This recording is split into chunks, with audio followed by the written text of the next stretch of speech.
ਆਪ ਜੀ ਦੇ ਇੱਥੇ ਲੁਧਿਆਣੇ ਵਿਖੇ ਮੇਰੇ ਵੀਰ ਮਨਦੀਪ ਸਿੰਘ ਜੀ ਨੇ ਆਪਣੇ ਇਸ ਲਾਨ ਵਿੱਚ ਜਿਹੜਾ ਸੈਮੀਨਾਰ ਅਰੇਂਜ ਕੀਤਾ। ਮੈਂ ਉਹਨਾਂ ਦੀ ਇਸ ਭਾਵਨਾ ਨੂੰ ਪੂਰੇ ਪਰਿਵਾਰ ਸਮੇਤ ਜੋ ਉਹਨਾਂ ਨੇ ਇਹ ਉਦਮ ਕੀਤਾ, ਮੈਂ ਉਸ ਦੀ ਸ਼ਲਾਘਾ ਕਰਦਾ। ਔਰ ਇਹਦੇ ਵਿੱਚ ਆਪ ਜੀ ਸਾਰੇ ਆਏ ਹੋ, ਆਪ ਸਾਰਿਆਂ ਦਾ ਮੈਂ ਧੰਨਵਾਦ ਕਰਦਾ। ਮੈਨੂੰ ਇੱਥੇ ਅੱਜ ਦੱਸਿਆ ਗਿਆ ਕਿ ਸ਼ਾਮੀ ਜਿਹੜਾ ਪ੍ਰੋਗਰਾਮ ਹੋਏਗਾ ਉਸ ਪ੍ਰੋਗਰਾਮ ਵਿੱਚ ਅਸੀਂ ਸ਼ਬਦ ਗਾਇਨ ਨਹੀਂ ਕਰਾਂਗੇ। ਮੇਰੇ ਵਾਸਤੇ ਥੋੜ੍ਹੀ ਜਿਹੀ ਦੁਬਿਧਾ ਹੋ ਜਾਂਦੀ ਹੈ, ਕਿਉਂਕਿ ਸਾਡਾ ਸਬਜੈਕਟ ਆਪ ਹੀ ਬਣ ਜਾਂਦਾ ਜਦੋਂ ਅਸੀਂ ਸ਼ਬਦ ਗਾਇਨ ਕਰਦੇ ਹਾਂ। ਔਰ ਗਾਇਕੀ ਵੇਲੇ ਜਦੋਂ ਅਸੀਂ ਸ਼ਬਦ ਦੇ ਵਿੱਚ ਡਵੈਲ ਕਰਦੇ ਹਾਂ ਤਾਂ ਸਾਡਾ ਟੌਪਿਕ ਨਾਲ ਦੇ ਨਾਲ ਬਣਦਾ ਜਾਂਦਾ ਹੈ। ਪਰ ਜਿਸ ਤਰ੍ਹਾਂ ਕਿ ਮਿੰਦਰਪਾਲ ਵੀਰ ਜੀ ਨੇ ਆਪਣੇ ਪਰਿਵਾਰ ਦੀ ਗੱਲ ਛੇੜ ਦਿੱਤੀ ਹੈ, ਔਰ ਮੈਨੂੰ ਇਹਨਾਂ ਨੇ ਕਿਹਾ ਕਿ ਅਸੀਂ ਆਪਸ ਵਿੱਚ ਮਿਲਵਰਤਨ, ਸਾਡਾ ਆਪਸੀ ਮਿਲਾਪ, ਸਾਡਾ ਆਪਸੀ ਭਾਈਚਾਰਾ ਔਰ ਪਰਿਵਾਰਕ ਸਾਂਝ, ਜੇ ਐਸੇ ਟੌਪਿਕ 'ਤੇ ਅਸੀਂ ਸਾਂਝ ਕਰਨੀ ਹੈ ਤਾਂ ਮੈਂ ਰਿਕੁਐਸਟ ਕਰਾਂਗਾ ਕਿ ਸਾਡੇ ਬਹੁਤ ਸਾਰੇ ਪ੍ਰੋਗਰਾਮ ਅਸੀਂ ਐਸੇ ਟੌਪਿਕਸ 'ਤੇ ਕੀਤੇ ਹਨ। ਉਹਨਾਂ ਦੀਆਂ ਟੇਪਸ ਔਰ ਸੀਡੀਜ਼ ਆਪ ਜਾਂ ਬੁੱਕਸ ਵੀ ਜ਼ਰੂਰ ਪੜ੍ਹਨਾ, ਖਾਸ ਤੌਰ 'ਤੇ ਜਿਸ ਤਰ੍ਹਾਂ 4 ਲਾਵਾਂ ਬੇਸਡ ਸਾਡੀ ਲਾਈਫ, ਜਿਹਦੇ ਵਿੱਚ ਅਸੀਂ ਸਮਝਿਆ ਉਸ ਪੁਸਤਕ ਨੂੰ ਦਿਲ ਨੂੰ ਦਿਲਾਂ ਦੀ ਰਾਹ ਕਹਿੰਦੇ ਨੇ। ਔਰ ਉਹ ਪੁਸਤਕ ਹਿੰਦੀ ਵਿੱਚ ਵੀ ਛਾਪੀ ਗਈ, ਦਿਲ ਸੇ ਦਿਲੋਂ ਕੀ ਰਾਹ। ਔਰ ਉਸ ਪੁਸਤਕ ਨੂੰ ਕੇਂਦਰੀ ਵਿਦਿਆਲਿਆ ਵਾਲਿਆਂ ਨੇ 900 ਸਕੂਲਾਂ ਵਿੱਚ ਭੇਜਿਆ। ਪਰ ਸਭ ਤੋਂ ਮਜ਼ੇ ਦੀ ਗੱਲ ਹੈ, ਉਹ ਪੁਸਤਕ 4 ਲਾਵਾਂ ਬੇਸਡ ਲਾਈਫ ਹੈ। ਸਾਰੀ ਉਮਰ ਕਿਸੇ ਵੀ ਉਮਰ ਵਾਲਾ ਮਨੁੱਖ ਕਿਸ ਤਰ੍ਹਾਂ ਉਸ ਦੇ ਅਨੁਸਾਰ ਜੀਵੇ, ਅਸੀਂ 4 ਲਾਵਾਂ ਨੂੰ ਬਲੈਂਡ ਕਰਕੇ ਹਰ ਇਨਸਾਨ ਦੇ ਨਾਲ ਜੋੜ ਕੇ ਸਮਝਣ ਦਾ ਯਤਨ ਕੀਤਾ। ਅਤੇ ਮਜ਼ੇ ਦੀ ਗੱਲ ਇਹ ਹੈ ਕਿ ਉਹ ਹੁਣੇ ਕਿਸੇ ਵੀ ਸਿੱਖਾਂ ਦੇ ਸਕੂਲ ਵਿੱਚ ਲੱਗੀ ਨਹੀਂ ਹੈ।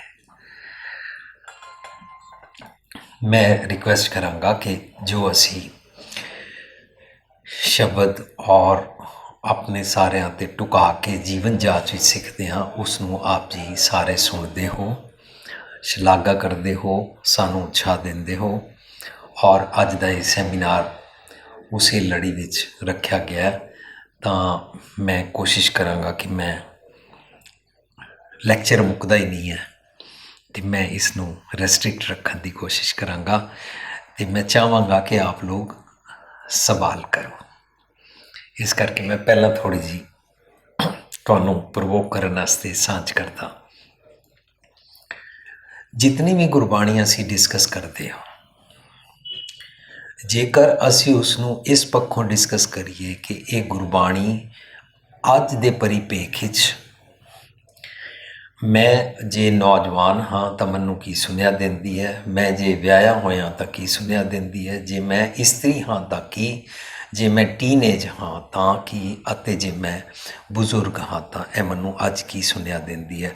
ਕਿਉਂਕਿ ਗੁਰਬਾਣੀ ਬਹੁਪੱਖੀ ਐਂਗਲਸ ਤੋਂ ਹਰ ਇਨਸਾਨ ਨੂੰ ਬੜਾ ਕੀਮਤੀ ਸੁਨੇਹਾ ਦਿੰਦੀ ਹੈ, ਅਤੇ ਉਸ ਕੀਮਤੀ ਸੁਨੇਹੇ ਨੂੰ ਅਸੀਂ ਜ਼ਰੂਰ ਸਮਝਣ ਦਾ ਯਤਨ ਕਰਿਆ ਕਰੀਏ। ਜੇਕਰ ਬਾਣੀ ਨੂੰ ਪੜ੍ਹ ਕੇ ਮੇਰੇ ਜੀਵਨ ਵਿੱਚ ਚੇਂਜ ਨਹੀਂ ਆਉਂਦੀ, ਪਰ ਮੈਂ ਗੁਰੂ ਸਾਹਿਬ ਦੀ ਵਡਿਆਈ ਕਰਦਾ ਹਾਂ, ਤਾਂ ਫਰਕ ਇਤਨਾ ਹੀ ਹੈ, ਮਾਧੋ ਹਮ ਐਸੇ ਤੂੰ ਐਸਾ, ਹਮ ਪਾਪੀ ਤੁਮ ਪਾਪ ਖੰਡਨ ਨੀਕੋ ਠਾਕੁਰ ਦੇਸ਼ਾ। ਜਿਹੜੇ ਗੁਰੂ ਸਾਹਿਬ ਦੀ ਅਸੀਂ ਗੱਲ ਕਰਦੇ ਹਾਂ, ਜਿਸ ਰੱਬ ਦੀ ਅਸੀਂ ਗੱਲ ਕਰਦੇ ਹਾਂ, ਜੇ ਵੈਸੇ ਵਾਲੇ ਜੀਵਨ ਵੱਲ ਮੈਂ ਅਗਰਸਰ ਨਹੀਂ ਹਾਂ, ਜਿਸ ਨੂੰ ਅਵਗੁਣ ਛੋੜ ਗੁਣਾ ਕੋ ਤਾਗੋ ਕਹਿੰਦੇ ਨੇ, ਜੇ ਵੈਸੇ ਵਾਲੇ ਜੀਵਨ ਦੀ ਮੇਰੀ ਇੱਛਾ ਹੀ ਨਹੀਂ ਹੈ, ਤਾਂ ਸ਼ਾਇਦ ਮੈਂ ਸੋਚ ਰਿਹਾ ਮੈਂ ਰੱਬ ਜੀ ਨੂੰ ਜਾਂ ਗੁਰੂ ਜੀ ਨੂੰ ਖੁਸ਼ ਕਰਨਾ ਹੈ ਦੁਨਿਆਵੀ ਪਦਾਰਥ, ਦੁਨਿਆਵੀ ਕਾਮਯਾਬੀ ਪ੍ਰਾਪਤ ਕਰਨ ਵਾਸਤੇ। ਇਹ ਮੇਰਾ ਭੁਲੇਖਾ ਹੈ। ਦੁਨਿਆਵੀ ਪਦਾਰਥ ਪੈਸੇ ਕਮਾ ਕੇ ਵੀ ਲੋਕੀ ਲੈ ਲੈਂਦੇ ਹਨ, ਲੇਕਿਨ ਅਸੀਂ ਦੁਨਿਆਵੀ ਜਿਹੜੇ ਲੋਕਾਂ ਦੇ ਸੁੱਖ ਹਨ ਔਰ ਜਿਨ੍ਹਾਂ ਨੂੰ ਸਰੀਰਕ ਤੌਰ 'ਤੇ ਕੁਝ ਸਫਰਿੰਗਸ ਬੇਅਰ ਕਰਨੀਆਂ ਪੈਂਦੀਆਂ ਹਨ, ਅਸੀਂ ਉਹਨਾਂ ਦੇ ਝਰੋਖੇ 'ਚੋਂ ਰੱਬ ਨੂੰ ਸਮਝਣ ਦਾ ਯਤਨ ਕਰਦੇ ਹਾਂ। ਇਹ ਸਾਡਾ ਭੁਲੇਖਾ ਹੈ। ਇਹ ਸਾਡਾ ਭਰਮ ਹੈ। ਉਹ ਜੀ ਇੱਕ ਬੱਚਾ ਅੰਨਾ ਕਿਉਂ ਪੈਦਾ ਹੋਇਆ, ਜੀ ਇੱਕ ਬੱਚਾ ਪੈਦਾ ਹੋਣ ਸਾਰ ਉਹਦੇ ਹਾਰਟ ਵਿੱਚ ਹੋਲ ਕਿਉਂ ਹੈ, ਰੱਬ ਨੇ ਇੰਜ ਕਿਉਂ ਕੀਤਾ। ਇਸ ਤਰ੍ਹਾਂ ਇਹ ਸਫਰਿੰਗਸ ਦੇ ਨਾਲ ਰੱਬ ਨੂੰ ਚੈੱਕ ਨਹੀਂ ਕੀਤਾ ਜਾਂਦਾ, ਕਿਉਂਕਿ ਜਿਉਂ-ਜਿਉਂ ਬਾਣੀ ਪੜ੍ਹ ਰਹੇ ਹਾਂ ਪਤਾ ਲੱਗ ਰਿਹਾ ਹੈ ਰੱਬ ਦਾ ਕੌਨਸੈਪਟ ਗੁਰਬਾਣੀ ਅੰਦਰ ਕਰਤਾ ਪੁਰਖ ਦਾ ਹੈ, ਭਾਵ ਕ੍ਰੀਏਟਿਵ। ਰੱਬ ਦਾ ਕੌਨਸੈਪਟ ਗੁਰਬਾਣੀ ਅੰਦਰ ਵਰਚੂਜ਼ ਦਾ ਹੈ, ਭਾਵ ਚੰਗੇ ਗੁਣ। ਇਹ ਸਾਰਾ ਕੌਨਸੈਪਟ ਜਿਹੜਾ ਹੈ, whenever you are talking about god then talk about good qualities. Bad qualities don't pertain to God. Subject. ਜਦੋਂ ਸਾਡੀ ਸੋਚਣ ਦੀ ਆਦਤ ਇੰਜ ਬਣ ਜਾਂਦੀ ਹੈ ਤਾਂ ਸਾਡਾ ਸੁਭਾਅ, ਸਾਡਾ ਐਟੀਟਿਊਡ ਚੇਂਜ ਹੋ ਸਕਦਾ ਹੈ। ਵਰਨਾ ਮੇਰਾ ਸੁਭਾਅ, ਮੇਰਾ ਐਟੀਟਿਊਡ ਚੇਂਜ ਨਾ ਹੋਵੇ ਔਰ ਮੈਂ ਰੱਬ ਦੀਆਂ ਗੱਲਾਂ ਕਰਾਂ ਔਰ ਮੈਂ ਗੁਰੂ ਸਾਹਿਬ ਦੀ ਵਡਿਆਈ ਕਰਾਂ ਔਰ ਮੈਂ ਗੁਰਬਾਣੀ ਵੀ ਪੜ੍ਹਾਂ, ਪਰ ਮੈਂ ਆਪ ਵੈਸਾ ਨਾ ਜੀਵਾਂ, ਤਾਂ ਮੇਰਾ ਭੁਲੇਖਾ ਹੈ। ਕਿਉਂਕਿ ਮੈਂ ਬਾਹਰ ਰਹਿੰਦਾ ਹਾਂ, ਮੈਂ ਬਾਹਰ ਦੇ ਨਾਲ ਰਿਲੇਟ ਕਰਕੇ ਇੱਕ ਤੁਹਾਡੇ ਨਾਲ ਐਗਜ਼ਾਮਪਲ ਸਾਂਝ ਕਰਾਂ। ਇੱਕ ਬੰਦਾ ਬਾਹਰੋਂ ਆ ਕੇ ਕਹਿੰਦਾ ਹੈ ਇੰਡੀਆ ਵਿੱਚ, ਉਹ ਯਾਰ ਇੱਥੇ ਗੰਦ ਬੜਾ ਹੈ, ਮੱਛਰ ਬੜਾ ਹੈ। ਮੈਨੂੰ ਇੰਡੀਆ ਜਦੋਂ ਵੀ ਮੈਂ ਆਉਂਦਾ, ਹਰ 2 ਮਹੀਨੇ ਬਾਅਦ ਆਉਂਦਾ, ਮਈ, ਜੂਨ, ਜੁਲਾਈ, ਅਗਸਤ, ਸਤੰਬਰ ਦੀਆਂ ਗਰਮੀਆਂ ਵਿੱਚ ਵੀ ਆਉਂਦਾ ਹਾਂ, ਤਾਂ ਮੈਨੂੰ ਕਿਹਾ ਜਾਂਦਾ ਇੰਡੀਆ ਜਾਓਗੇ ਉੱਥੇ ਮੱਛਰ ਬੜਾ ਹੋਏਗਾ, ਉੱਥੇ ਗਰਮੀ ਬਹੁਤ ਹੋਏਗੀ, ਬੱਤੀ ਚਲੀ ਜਾਂਦੀ ਹੈ, ਧੂੰਆਂ ਬੜਾ ਹੁੰਦਾ ਹੈ, ਧੂੜ ਬੜੀ ਹੁੰਦੀ ਹੈ। ਔਰ ਲੋਕੀ ਫਿਰ ਧੰਦਾ ਧੋਖਾ ਦੀਆਂ ਗੱਲਾਂ ਕਰਦੇ ਨੇ, ਇੰਡੀਆ ਧੰਦਾ ਧੋਖਾ ਮਿਲਦਾ, ਧੰਦਾ ਧੂੜ ਮਿਲਦੀ ਹੈ, ਧੰਦਾ ਧੂੰਆਂ ਮਿਲਦਾ। ਇਸ ਤਰੀਕੇ ਨਾਲ ਲੋਕੀ ਬਾਹਰ ਗੱਲਾਂ ਕਰਦੇ ਹਨ। ਤੇ ਉਹ ਇਨਸਾਨ ਜਦੋਂ ਬਾਹਰੋਂ ਆਇਆ ਔਰ ਬਾਹਰੋਂ ਆ ਕੇ ਕਹਿੰਦਾ ਯਾਰ ਇੱਥੇ ਧੂੜ ਬੜੀ ਹੈ, ਬੜਾ ਧੂੰਆਂ ਹੈ, ਬੜੀ ਯਾਰ ਇੱਥੇ ਮਿੱਟੀ ਘੱਟਾ ਹੈ, ਯਾਰ ਇੰਡੀਆ ਲੋਕਾਂ ਨੂੰ ਸੈਂਸ ਨਹੀਂ ਹੈ, ਬੜਾ ਗੰਦ ਪਾਉਂਦੇ ਨੇ। ਇਸ ਤਰ੍ਹਾਂ ਗੱਲਾਂ ਕਰ ਰਿਹਾ ਸੀ ਔਰ ਕਰਦਿਆਂ ਉਹਨੂੰ ਕਿਸੇ ਨੇ ਕੇਲਾ ਆਫਰ ਕਰ ਦਿੱਤਾ ਔਰ ਕੇਲਾ ਖਾ ਕੇ ਛਿਲਕਾ ਹੀ ਸੁੱਟਤਾ।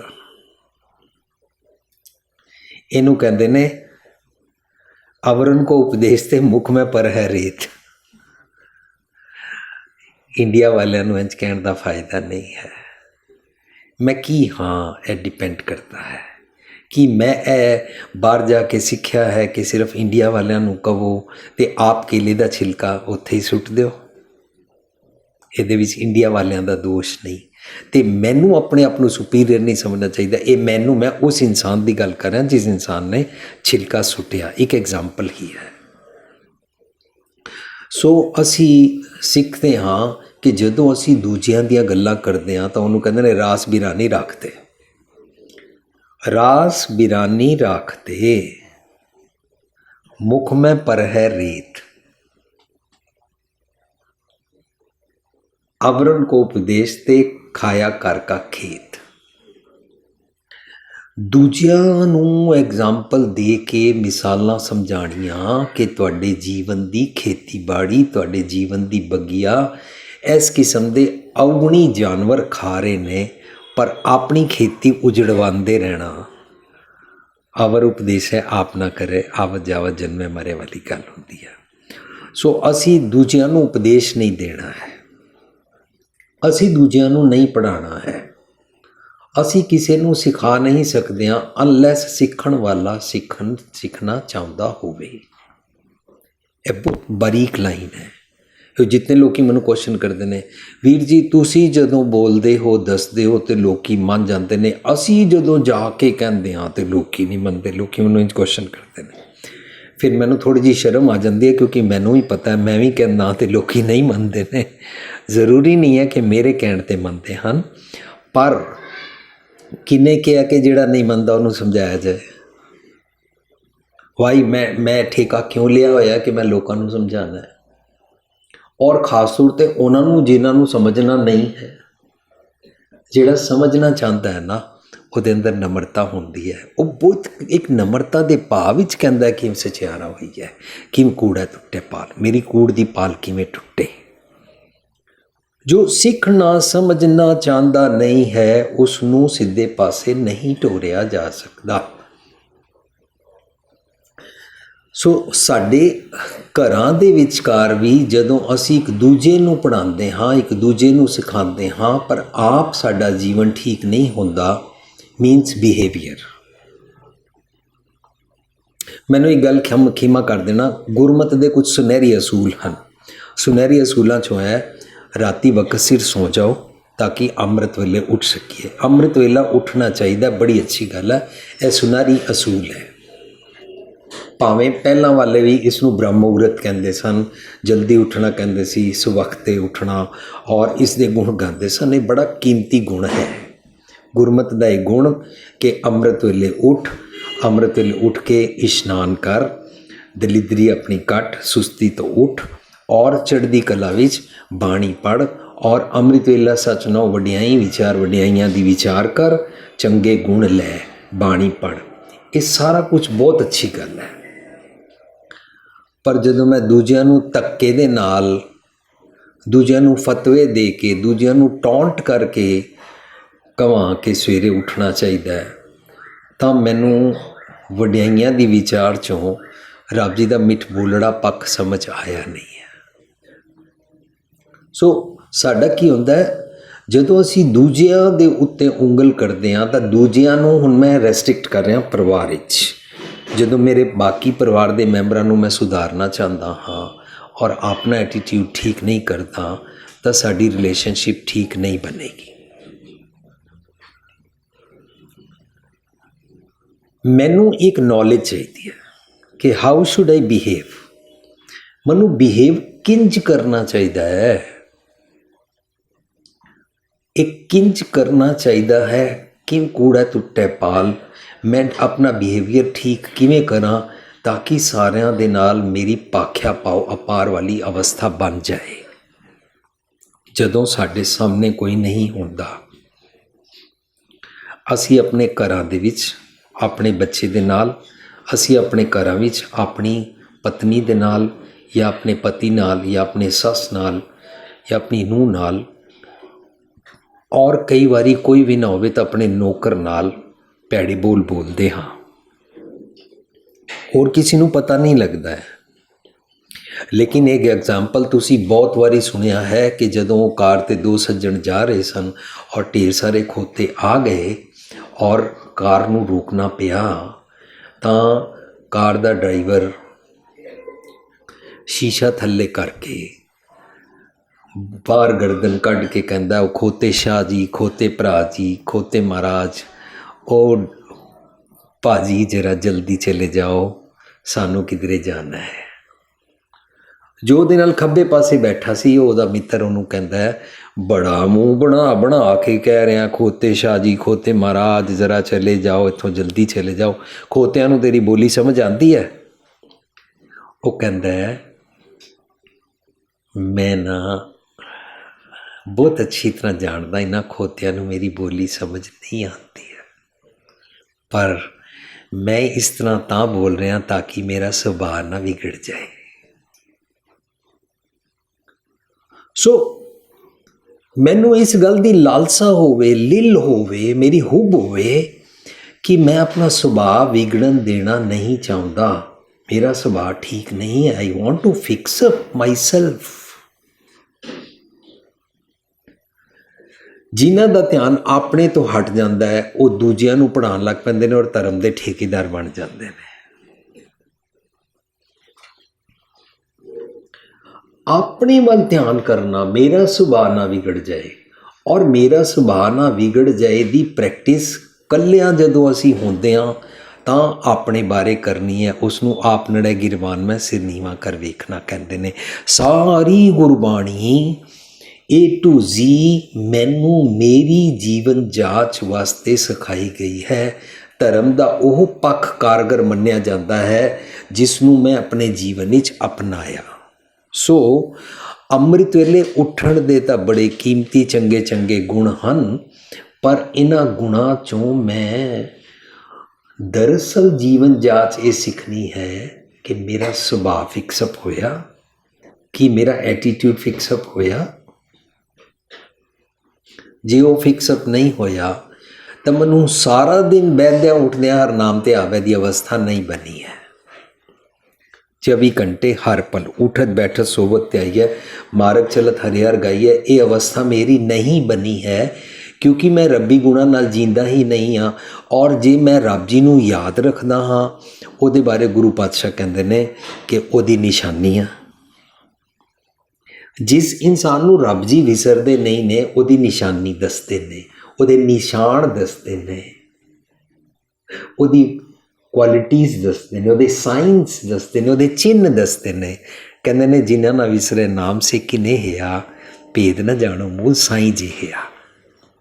जिन्होंने रब नहीं विसरदा वो कैसे होते ने, भेद न जानो मूल साईं जी हिया। और रब्बी गुणा नाल जींदे ने। हर जन ऐसा चाहिए जैसा हारी होए। रब्बी गुणा नाल जीण दा मतलब उन्होंने रब जी विसरे नहीं ने। कितनी खूबसूरत नाम की डेफिनेशन गुरु पातशाह दे रहे ने। रब जी नूं हमेशा याद रखन दी एक रिडल खोलते ने कॉमन मैन वास्ते। जिन्ना ना विसरे नाम, जिनको भगवान भूलता नहीं है, से किने है वो कैसे होते हैं, भेद ना जानो मूल साईं जी आ। वो रब्बी गुणा नाल जींदे ने और रब नहीं बन जाते ने, रब्बी गुणा वाला जीवन जींदे ने। अच्छा जी, ਤੇ ਮੈਨੂੰ ਤੇ ਰਾਸਾ ਵਿੱਚ ਵੀ ਤੁਸੀਂ ਰੋਜ਼ ਸਿਖਾਉਂਦੇ ਹੋ। ਤੀਸਰ ਵਰੜਾ ਪਹਿਲੇ ਨਿਵਾਸਾ ਪਾਣੀ ਪਾਵਕਤੀ ਨੇ ਕੀਆ ਪੰਕਜ ਮੋਹ ਪਗ ਨਹੀਂ ਚੱਲ ਹਮ ਦੇਖਾ ਤੇ ਡੂਬੀਏ ਲੈ ਮਨ ਏਕ ਨਾ ਚੇਤਸ ਮੁੜ ਮੁੰਨਾ। ਇੱਕ ਨੂੰ ਯਾਦ ਨਹੀਂ ਰੱਖਦਾ। ਹੁਣ ਉੱਥੇ ਕਹਿੰਦੇ ਸੀ ਜਿਹਨੂੰ ਵਿਸਰੇ ਨਾ ਉਹਦੇ ਕੀ ਗੁਣ ਹੁੰਦੇ ਨੇ, ਇੱਥੇ ਕਹਿੰਦੇ ਮਨ ਏਕ ਨਾ ਚੇਤਸ ਮੁੜ ਮੁੰਨਾ। ਇੱਕ ਨੂੰ ਯਾਦ ਨਹੀਂ ਰੱਖਦਾ, ਹਰ ਬਿਸਰਤ ਵਿਸਾਰਦਾ। ਦੇਖ ਕੀ ਹੁੰਦਾ ਹਰ ਬਿਸਰਤ ਤੇਰੇ ਗੁਣ गलिया। सो जो ही मैं चंगा गुण दी प्रैक्टिस ना करा मानो रब विसारिया है। जो ही मैं चंगा गुण मेरी आदत विच है और उन्होंने मैं छिक्के टंग दिया, एकदम मैं वर्च्यूज़ नूं चंगे गुणा नूं ड्रॉप कर दिया सबजैक्ट टू मिस हैपनिंग। उन्हें जी क्यों कीता सी ना, इहदा मतलब वो बोल बोल के मेरे सिर ते चढ़ जाए। ओ जी मेरा पति मेरे नाल इंज बोलदा, जे मैं नम्रता और मिठास नाल बोलदी रवां तो मेरा पति या मेरे सस मेरे सिर ते ही चढ़ जाणगे। तो जदों काउंसलिंग वेले बीबियां साडे कोल आंदियां तो फिर असीं उन्हां नूं रिक्वेस्ट करदे हां फिर तुसीं भी उन्हां नाल इंज ही बोलिया करो जिंजो बोलदे ने। Then there is no solution. फिर तुहानूं महाभारत देखण दी लोड़ नहीं है। You are playing Mahabharata yourself in your house। हर बिसरत तेरे गुण गलिया दा मतलब निकल के आया जदों मैं रब्बी गुणा नूं छड्डदा हां मानो मैं रब जी विसारे हन। मेरे गुण गल गए। एक शब्द दी पंक्ति आई जिसनूं आप खुआए करता हुस ले चंगियाई। और करण वाले ने मेरे सामने कहा ओ जी देखो रब चंगियाई खो लैंदा है। और नाल उन्हें पंक्ति कोट कर दी जदों रब ने किसी का दिमाग खराब करना है ना उसकी अक्ल पुट्ठी कर दिंदा है। मैं क्या फिर अक्ल दिती क्यों सी, पुट्ठी करने वास्ते दिती सी? नहीं, गुरमत का कॉन्सैप्ट है रब जी बिखड़े रस्ते ते नहीं पाते ने। रब जी मेरे बिखड़े रस्ते सीधे करते ने, औखी घड़ी ना देखण दी मनु सुमत बख्शते ने। दरअसल मनु इन्हें जान के मनु एक जाल फसाते ने और जाल विच फसा के फिर मनु कहते हैं अच्छा तेन मैं सतगुर मिलावांगा ताकि जाल चो कड्डी है। नहीं, रब जी सतगुर वाली मत नाल दे नाल देंदे ने। दरअसल जाल विच ते मैं फसदा, सरवर पंखी एकड़ो फाई वाल 50, ये तो गेम मेरे मन दी है। सो ਅਸੀਂ ਆਪਣੇ ਘਰਾਂ ਵਿੱਚ ਜਦੋਂ ਰੱਬੀ ਗੁਣ ਦੇ ਨਾਲ ਜੀਂਦੇ ਨਹੀਂ ਹਾਂ ਤਾਂ ਚਾਰੋਂ ਪਾਸੇ ਡਿਸਹਾਰਮਨੀ ਬਣਦੀ ਹੈ। ਔਰ ਡਿਸਹਾਰਮਨੀ ਬਣਨ ਤੋਂ ਬਾਅਦ ਜਿਨ੍ਹਾਂ ਦੇ ਵਿਆਹ ਹੋਏ ਹੁੰਦੇ ਨੇ ਉਹ ਕਹਿੰਦੇ ਨੇ ਉਹ ਜੀ ਵਿਆਹ ਦੀਆਂ ਜਿਨ੍ਹਾਂ ਖਾਧੀਆਂ ਉਹ ਵੀ ਦੁਖੀ ਤੇ ਜਿਨ੍ਹਾਂ ਨਹੀਂ ਖਾਧੀਆਂ ਉਹ ਵੀ ਦੁਖੀ, ਇੰਜ ਕਹਿੰਦੇ ਆ ਨਾ। ਫਿਰ ਅਸੀਂ ਕਹਿੰਦੇ ਆ ਜੀ ਇਹ ਸੰਜੋਗ ਉਤੋਂ ਹੀ ਲਿਖੇ ਹੋਏ ਨੇ ਵਿਆਹ ਸ਼ਾਦੀ ਦੇ, ਕੀ ਕਰੀਏ ਜੀ। ਫਿਰ ਕਹਿਣ ਵਾਲੇ ਕਹਿੰਦੇ ਨੇ ਜੋੜੀਆਂ ਜਗ ਥੋੜੀਆਂ ਨਰੜ ਬਥੇਰੇ। ਪਰ गुरमत का कॉन्सैप्ट आनंद कारज है। आनंद कारज वास्ते आनंदमई जीवन घर बनाइए तो आनंद कारज सारी उम्र जी सकते हैं। ਇਹ ਕਾਰਜ ਸਗਲ ਅਰੰਭਿਓ ਘਰ ਕਾ ਸਾਨੂੰ ਕਰਨਾ ਪੈਂਦਾ ਹੈ। ਲੇਕਿਨ ਵਿਆਹ ਦੇ ਨਾਂ ਹੇਠਾਂ ਅਸੀਂ ਆਪਣੇ ਘਰਾਂ ਵਿੱਚ ਜੇਲ੍ਹ ਖਾਨਾ ਬਣਾ ਕੇ ਰੱਖਿਆ ਹੋਇਆ ਹੈ। ਇਹ ਜੇਲ੍ਹ ਖਾਨਾ ਕਲੀਅਰ ਹੋ ਸਕਦਾ ਹੈ ਜੇ ਅਸੀਂ ਇੱਕ ਦੂਜੇ ਦੀ ਰਾਖੀ ਨਾ ਕਰੀਏ। ਰਾਖੀ ਕਰਕੇ, ਤਾੜਨਾ ਕਰਕੇ ਪਤੀ ਨੂੰ ਵਕਤ ਸਿਰ ਘਰ ਬੁਲਾਉਣ ਦੇ ਨਾਲ ਪਿਆਰ ਨਹੀਂ ਹੁੰਦਾ। ਬਿਨ ਮੰਗੇ ਮੋਤੀ ਮਿਲੇ, ਮੰਗੇ ਮਿਲੇ ਨਾ ਭੀਖ। ਉਹ ਜ਼ਬਰਦਸਤੀ ਉਸ ਨੂੰ ਮਿਆਉ ਮਿਆਉ ਕਰਾ ਕੇ ਆਪਣੇ ਕੋਲ ਬੁਲਾਉਣ ਦੀ ਆਦਤ। ਤੁਸੀਂ ਮੈਨੂੰ ਗਿਫਟ ਨਹੀਂ ਦਿੱਤਾ, ਤੁਸੀਂ ਮੈਨੂੰ ਹੈਪੀ ਬਰਥਡੇ ਨਹੀਂ ਕੀਤਾ, ਲੈ ਕਹਿ ਦਿੰਦੇ ਚੰਗਾ ਹੈਪੀ ਬਰਥਡੇ ਟੂ ਯੂ। ਇਹਦੇ ਨਾਲ ਕੀ ਹੁੰਦਾ? ਸੀਸ ਨਿਵਾਇਆ ਕਿਆ ਥੀ ਹੈ ਹਿਰਦੇ ਕੁਛ ਉੱਦੇ ਜਾਏ। ਸੋ ਮੇਰੀ ਬੇਨਤੀ ਹੈ ਕਿ ਅਸੀਂ ਸਿੱਖਣਾ ਹੈ ਘਰਾਂ ਦੀ ਰਿਲੇਸ਼ਨਸ਼ਿਪ ਠੀਕ ਕਿਵੇਂ ਹੋਵੇ। ਔਰ ਜਦੋਂ ਉਸ ਰਿਲੇਸ਼ਨਸ਼ਿਪ ਨੂੰ ਸਿੱਖਣਾ ਹੈ ਤਾਂ ਸਿੱਖਣ ਵੇਲੇ ਇਹ ਨਹੀਂ ਸੋਚਣਾ ਮੈਂ ਸਾਸਾਂ ਮੇਰੀ ਨੂੰਹ ਸਿੱਖੇ, ਨੂੰਹ ਸੋਚੇ ਮੇਰਾ ਸਹੁਰਾ या सास या पति सीखे, बच्चे सोचन हाँ आज मम्मी पापा को सुनना चाहिए, और माँ प्यो सोचन आज दा लैक्चर बच्चे सीख लैन। इस तरह नहीं होता, अपनी बोट मिस हो जाती है। सो असी सीखना कबीरा जहाँ ज्ञान ता धर्म है, जहाँ झूठ ता पाप, जहाँ खीमा, जहाँ लोभ ता काल है, जहाँ खीमा ता आप। ये उन्हें की है। आम बंदा ज्ञान दा लफज सुनन सार इसनूं छोड़ दिंदा है ते आम बंदा कहता जी वो ये ज्ञान ध्यान दियां गल्लां, ज्ञान धान किच कर ना जाना, सार ना जाना तेरी। एकदम ज्ञान नूं असीं छिके टंग दिंदे हां। गुरबत विच जिस ज्ञान नूं कंडैम कीता है वो ज्ञान किहड़ा कंडैम कीता है? पढ़ पढ़ गड्डी लद्दियां वाला, खर चंदन जस पारा वाला, बड़ी सारी ढेर सारी नॉलेज लैके सिर ते रख लैनी। वो सानू सब नूं आंदा ही है। We all are full of gyan. उस ज्ञान नूं गुरु साहब ने कंडैम किया है। कल राती मैं विचार कर रहा सी, सतगुर नूं सबको देखता जीता जगत संसार, डिठे मुकत न होवी जिचर शब्द ना करे विचार। ये मैंने ये नहीं ने जिचर तू ट्रांसलेशन ना करे, जिचर शब्द ना करे विचार। सो मैं इस तरह बनाया सी, सतगुर दी गल मैं सुनी, सुन के मन्नी, इत्थे तक दी यात्रा। सतगुर दी गल सुन के मन के उसनूं अमली तौर ते जीना, इत्थे तक डेस्टिनेशन जिहड़ा पहुँचिया, जिहड़ा सुभाव बनिया, इनू कहते ने शब्द विचार करना। शब्द विचार विच केवल ट्रांसलेशन नहीं होती है, शब्द विचार विच सुनिया, मनिया, मन कीता पाओ। शब्द विचार का मतलब है गुर कहा साकार कमाओ। लफ्जी ट्रांसलेशन एक केवल थोथा ज्ञान होता है। हुण जदों असी ज्ञान की गल करते हैं तो गुरबाणी अंदर ज्ञान नूं कंडैम किया है, पर किहड़ा ज्ञान? कबीर साहब कहते हैं कबीरा जहाँ ज्ञान ता धर्म है, जहाँ झूठ ता पाप।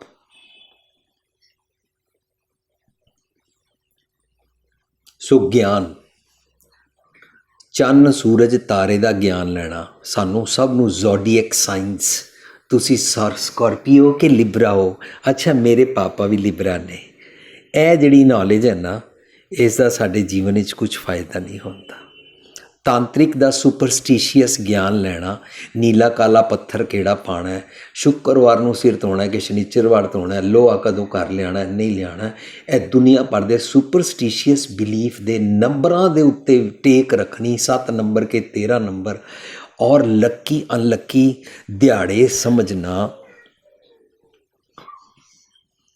ये सारियां गल्लां जितनियां भी ने ना, इस ज्ञान नूं गुरमत एक्सैप्ट नहीं करती है। सैकेंड, समुंदर रिड़किया अते 14 रतन निकले। किहड़े रतन निकले? उन्हां दे नां याद रखने ते रत्नां दी गल करनी, इस ज्ञान दी भी गुरु साहब ने गल एक्सैप्ट नहीं की है। दुनिया भर दे जितने भी ज्ञान सानू हन, पामिस्ट्री तो लैके और रब जी की कथा करन दे, रब जी कदों आए और कदों चले गए, रब जी ने विआह कराया कि नहीं कराया, बच्चे किन्ने सन, इस तरीके दियां गल्लां रब जी नूं अवतार बना के इस ज्ञान की भी गुरमत एक्सैप्टेंस नहीं देती। फिर गुरमत किस ज्ञान नूं एक्सैप्ट करती है? कबीरा जहाँ ज्ञान ता धर्म है।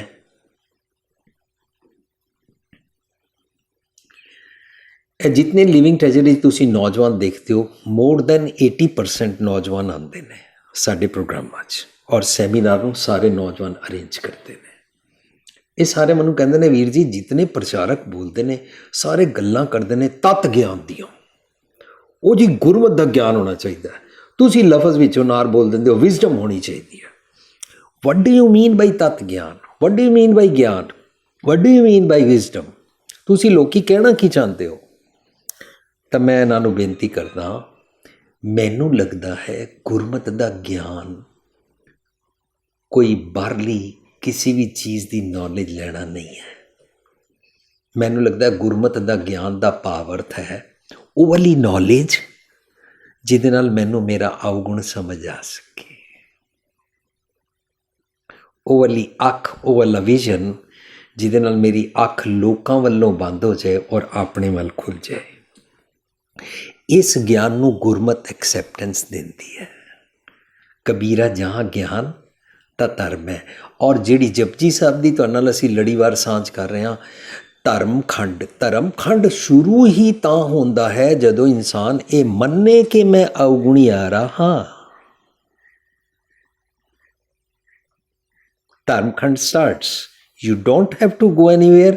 ਇਹ ਸਾਰੇ ਖੰਡ ਮਨ ਦੀ ਅਵਸਥਾ ਨੇ, ਕਿਧਰੇ ਬਾਹਰ ਜਗ੍ਹਾ ਜਾਂ ਚੀਜ਼ ਨੂੰ ਨਹੀਂ ਕਹਿੰਦੇ ਨੇ, ਨਾ ਮਰਨ ਤੋਂ ਬਾਅਦ ਹੁੰਦੇ ਨੇ। ਜੀਂਦੇ ਜੀ ਸਾਡੀ ਆਤਮਿਕ ਅਵਸਥਾ ਦੀ ਗੱਲ ਚੱਲ ਰਹੀ ਹੈ। ਕਬੀਰਾ ਜਾਂ ਗਿਆਨ ਤਾਂ ਧਰਮ ਹੈ। ਔਰ ਧਰਮਖੰਡ ਸ਼ੁਰੂ ਹੁੰਦਾ ਹੈ ਜਿਸ ਦਿਨ ਮੈਂ ਰਿਅਲਾਈਜ਼ ਕੀਤਾ ਮੈਂ ਅਵਗੁਣਿਆਰਾ ਹਾਂ, ਜਿਸ ਦਿਨ ਮੈਂ ਰਿਅਲਾਈਜ਼ ਕੀਤਾ ਮੈਂ ਬਿਮਾਰ ਹਾਂ, ਜਿਸ ਦਿਨ ਮੈਂ ਰਿਅਲਾਈਜ਼ ਕੀਤਾ ਮੈਂ ਬਿਮਾਰ ਹਾਂ ਔਰ ਮੈਂ ਡਾਕਟਰ ਕੋਲ ਜਾਣਾ ਚਾਹੁੰਦਾ ਹਾਂ। ਔਰ ਡਾਕਟਰ ਜੀ ਜੋ ਕਹਿਣਗੇ ਉਸ 'ਤੇ ਮੈਨੂੰ ਪੂਰਾ ਵਿਸ਼ਵਾਸ ਹੈ ਔਰ ਉਹਦੇ 'ਤੇ ਮੈਂ ਅਮਲ ਕਰਕੇ ਮੈਂ ਠੀਕ ਹੋਣਾ ਹੈ। ਧਰਮਖੰਡ ਐਂਟਰੀ ਸ਼ੁਰੂ ਹੋਈ। ਮੈਂ ਬਿਮਾਰ ਹਾਂ, ਮੈਂ ਮੰਨ ਲਿਆ, ਮੈਨੂੰ ਮਨਵਾਇਆ ਨਹੀਂ ਗਿਆ।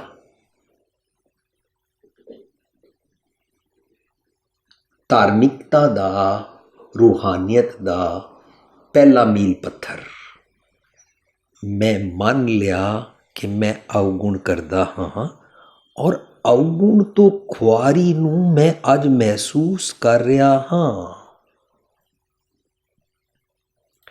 ਅਵਗੁਣ ਕਰਕੇ ਅਵਗੁਣ ਦੀ ਖੁਆਰੀ ਨੂੰ ਮਹਿਸੂਸ ਕਰਨਾ ਧਰਮਖੰਡ, ਫਸਟ ਮਾਈਲਸਟੋਨ।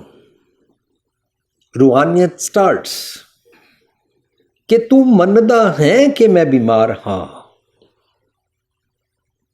ਔਰ ਜਦੋਂ ਅਸੀਂ ਆਪਣੇ ਆਪ ਨੂੰ ਅਵਗੁਣਿਆਰਾ ਸਮਝਦੇ ਹਾਂ ਤਾਂ ਫਿਰ ਉਹ ਇਨਸਾਨ ਅਵਗੁਣ ਤੋਂ ਪੀੜਿਤ ਅਵਸਥਾ ਤੋਂ ਛੁੱਟਣਾ ਚਾਹੁੰਦਾ ਹੈ।